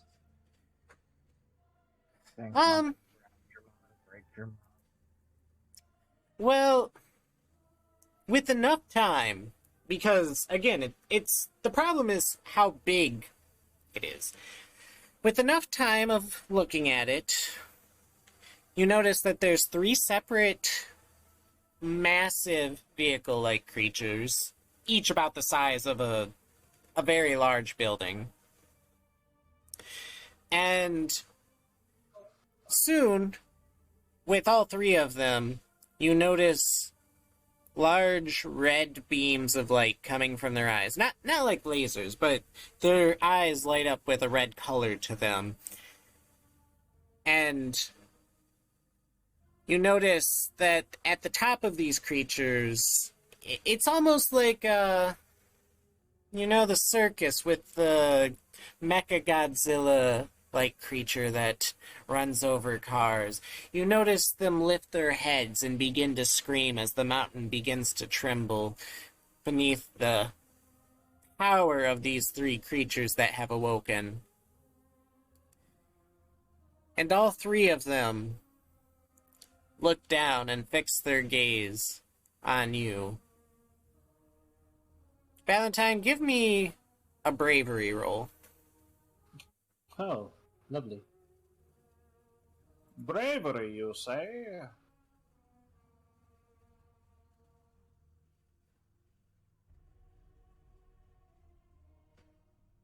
Do I get a bonus because I can only see him with one eye?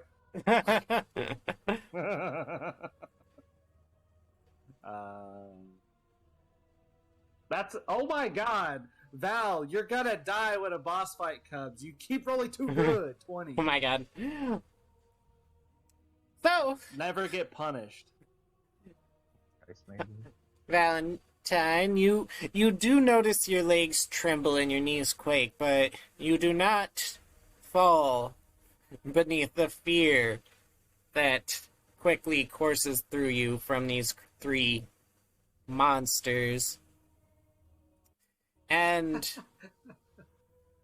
though you feel death looming, soon, all of you, Valentine, Lekisman, Sukasiman, Elise, Atlas, Woodman, you glitch out.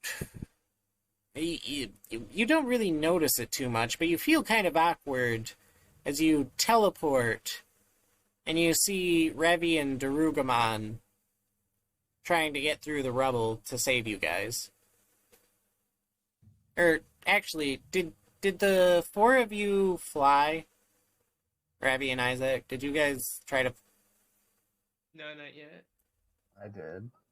Okay. So, yes. You notice Revi trying to save you guys. Okay, well, because Valentine would have been like, "Oh, hi, big guys," and then we get teleported. So probably teleporting the hello, big guys. And I will say, even though you guys were teleported out of this situation, Revi and Isaac, you will feel tremors as the mountains around you shake for a moment.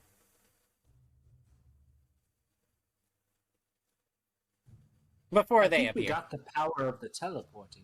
We walked behind you. What? I'll turn around.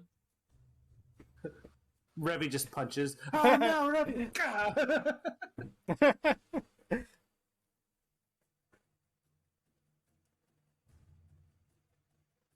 But I'll just wave at Revy. What a nice surprise. Alright, now we can leave. Let's go. We still need our names back. That's the whole point of this, but yeah. And, Elise, you'd still be in a call with Isaac as he flies through the skies above the fog.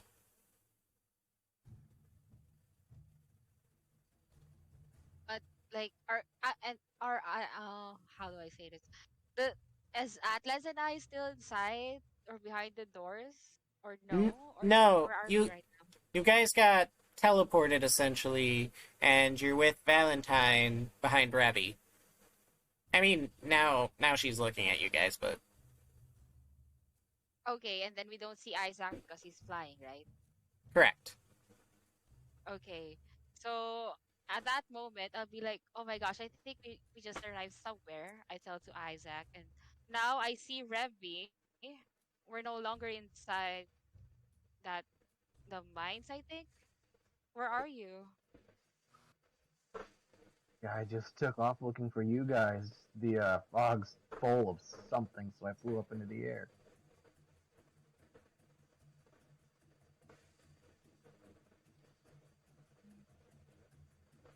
Well, it's like the Kazumon with me. I think he can fly, right?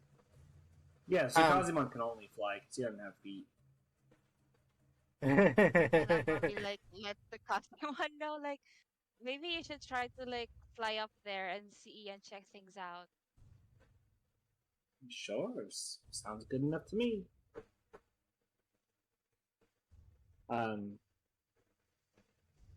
so Sukazimon will, I guess, start flying that way. Per Elise's orders. Not really orders, but per her suggestion. Gotcha. Um, so as Sukasiman enters the air, along with Firamon and Isaac, you would notice quite a few. Some powerful, some not powerful, some just look like your standard earth birds, like crows and whatnot. They are all flying away from the mountain that you guys all just came from.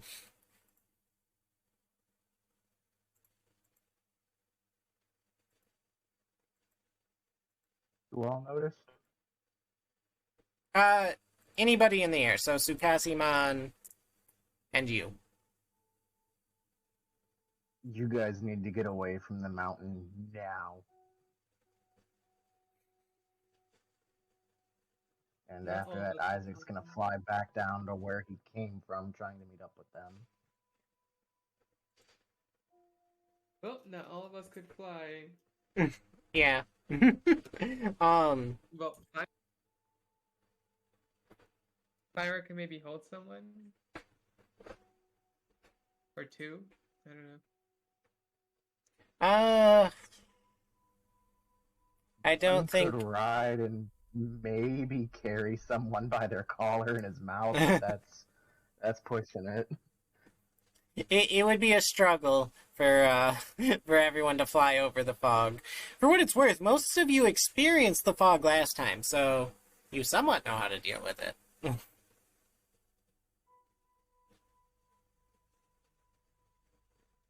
Believe nothing that you see and just keep moving.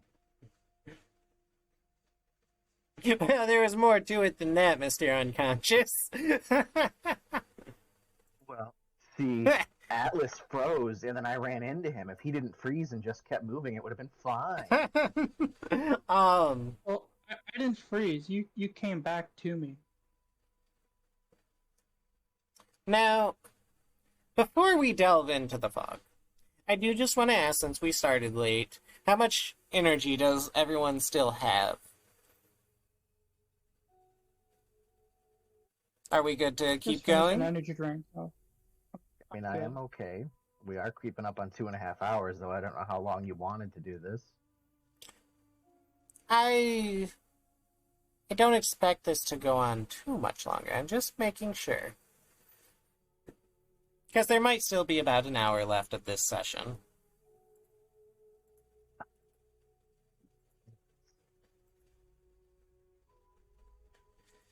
But if there's no complaints, then carry on we shall. Heavy on my wayward son. I mean, I am yawning, but I can push through. Drink some coffee. That'll put me to sleep. Caffeine knocks me out, actually. It's my morning, so it's fine with me. So you all group back up. The mountain is scary, scary. You all probably are going to jump into the fog, but what are you going to do inside of the fog? That is the question. Because Isaac knows that there's a lot of scary, scary things in there. Well, they might not be that scary, but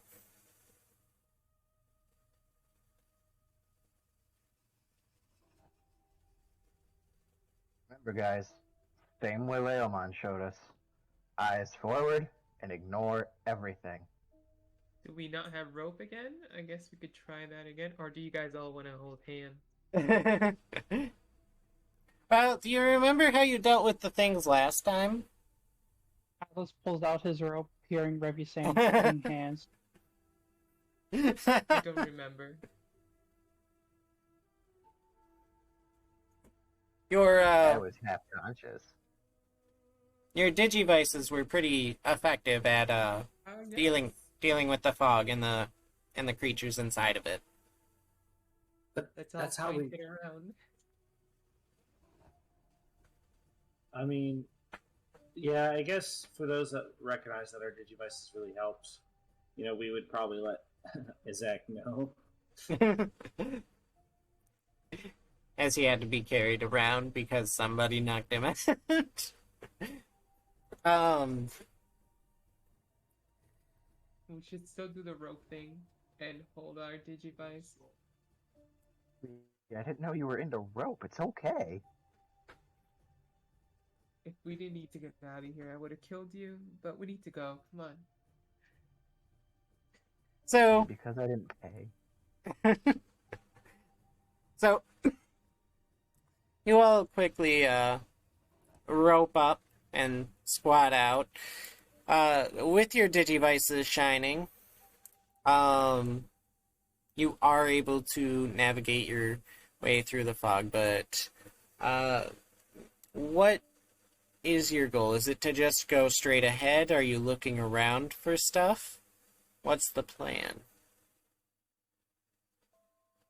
Well, our plan is to get our names back Where did we lose our names?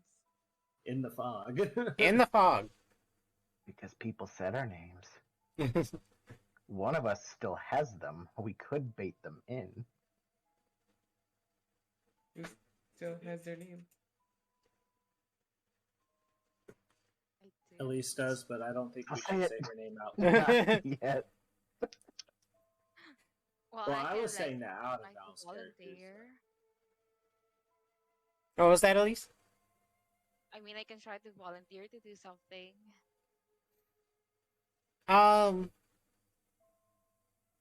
Without a decisive plan, you continue along in the fog. If any of you are looking around at where your Well, Oh, go ahead, Elise. I do actually plan to look around to check to Mhm. see if there are any clues that leads us to getting their names back. Hmm. I'll take a perception roll.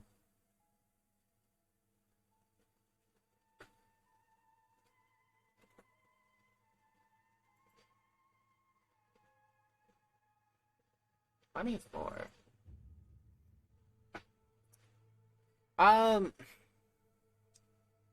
it's hard to say if there's any clues or not. However, one thing you definitely notice as you're looking around is that, and this wasn't necessarily picked up on last time because you were all so focused on getting out of here, or perhaps the ravine itself has just become more unsettling.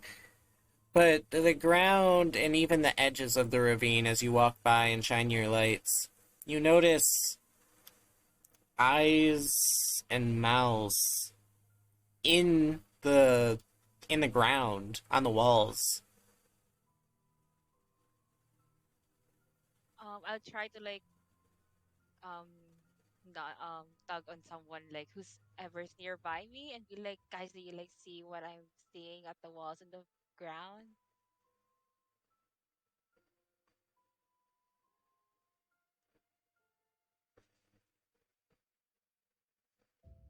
Isaac? A volunteer's tribute. So Isaac will look at what Elise is pointing out and try to poke one of the eyes. And you will successfully poke the eye. My eye! It will like My twinge one in good pain eye. and stay closed, and you'll feel your pant leg get a little wet. Did I just piss myself? No, but if you look down, you'll notice a tongue licking at your leg from the ground. Gonna pull out Leomon's knife and attempt to stab it. You'll hear a shriek as you stab the tongue and it retracts into the mouth and the ground just kind of closes up there.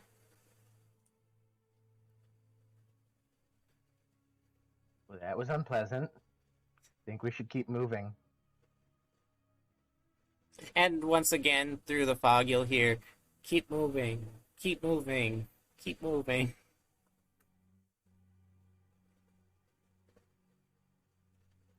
Is that coming from any of the mouths we can see, or is it coming from beyond the fog? It's coming from beyond the fog. And as you do keep moving, 4 of you, I'd say without names, but that's no longer necessarily confirmed, will start to feel a tug on your digivices.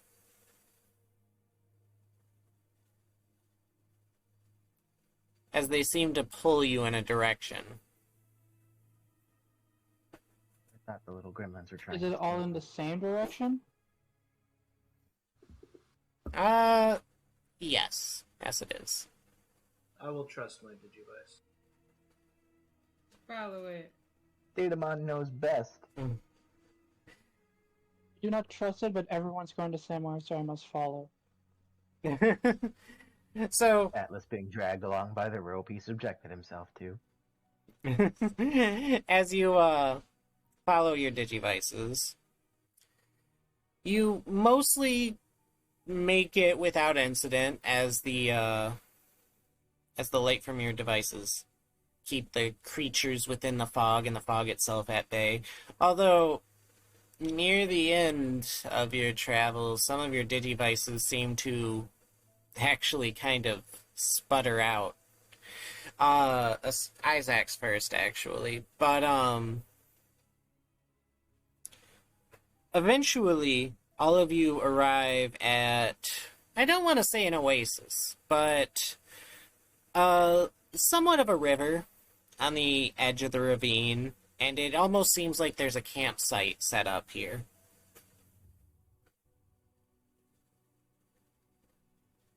Last time we saw one of these, Clown Man showed up. This isn't nearly as extravagant as that, but yes.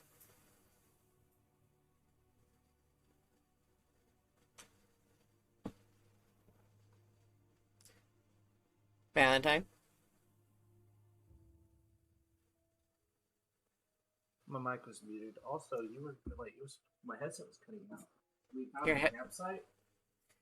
Yes, some of your digivices began to sputter out near the end of your travel as they pulled you. However, you ended up finding a campsite near the river.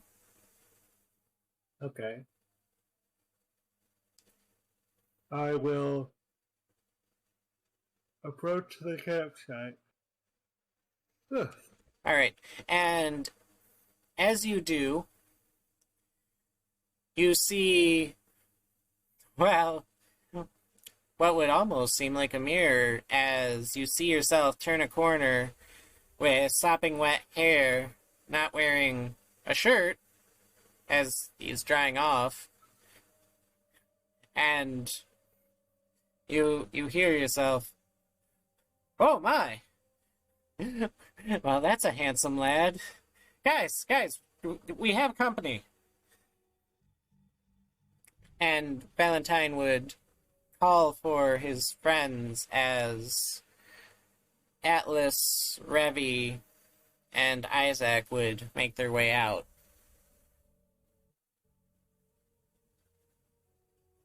What? The mirror us have our needs. But we don't know that yet. There's just mirror us. Valentine is going to raise an eyebrow, his only eyebrow that can be seen. Is one good eyebrow. It's probably cinched off because of the fire. His no brows. No, just kidding. So, And- hi. Lean into the group. And since it's been going on for roughly 3 hours and some of us are getting tired and whatnot, I think encountering your doubles is a good place to call the session.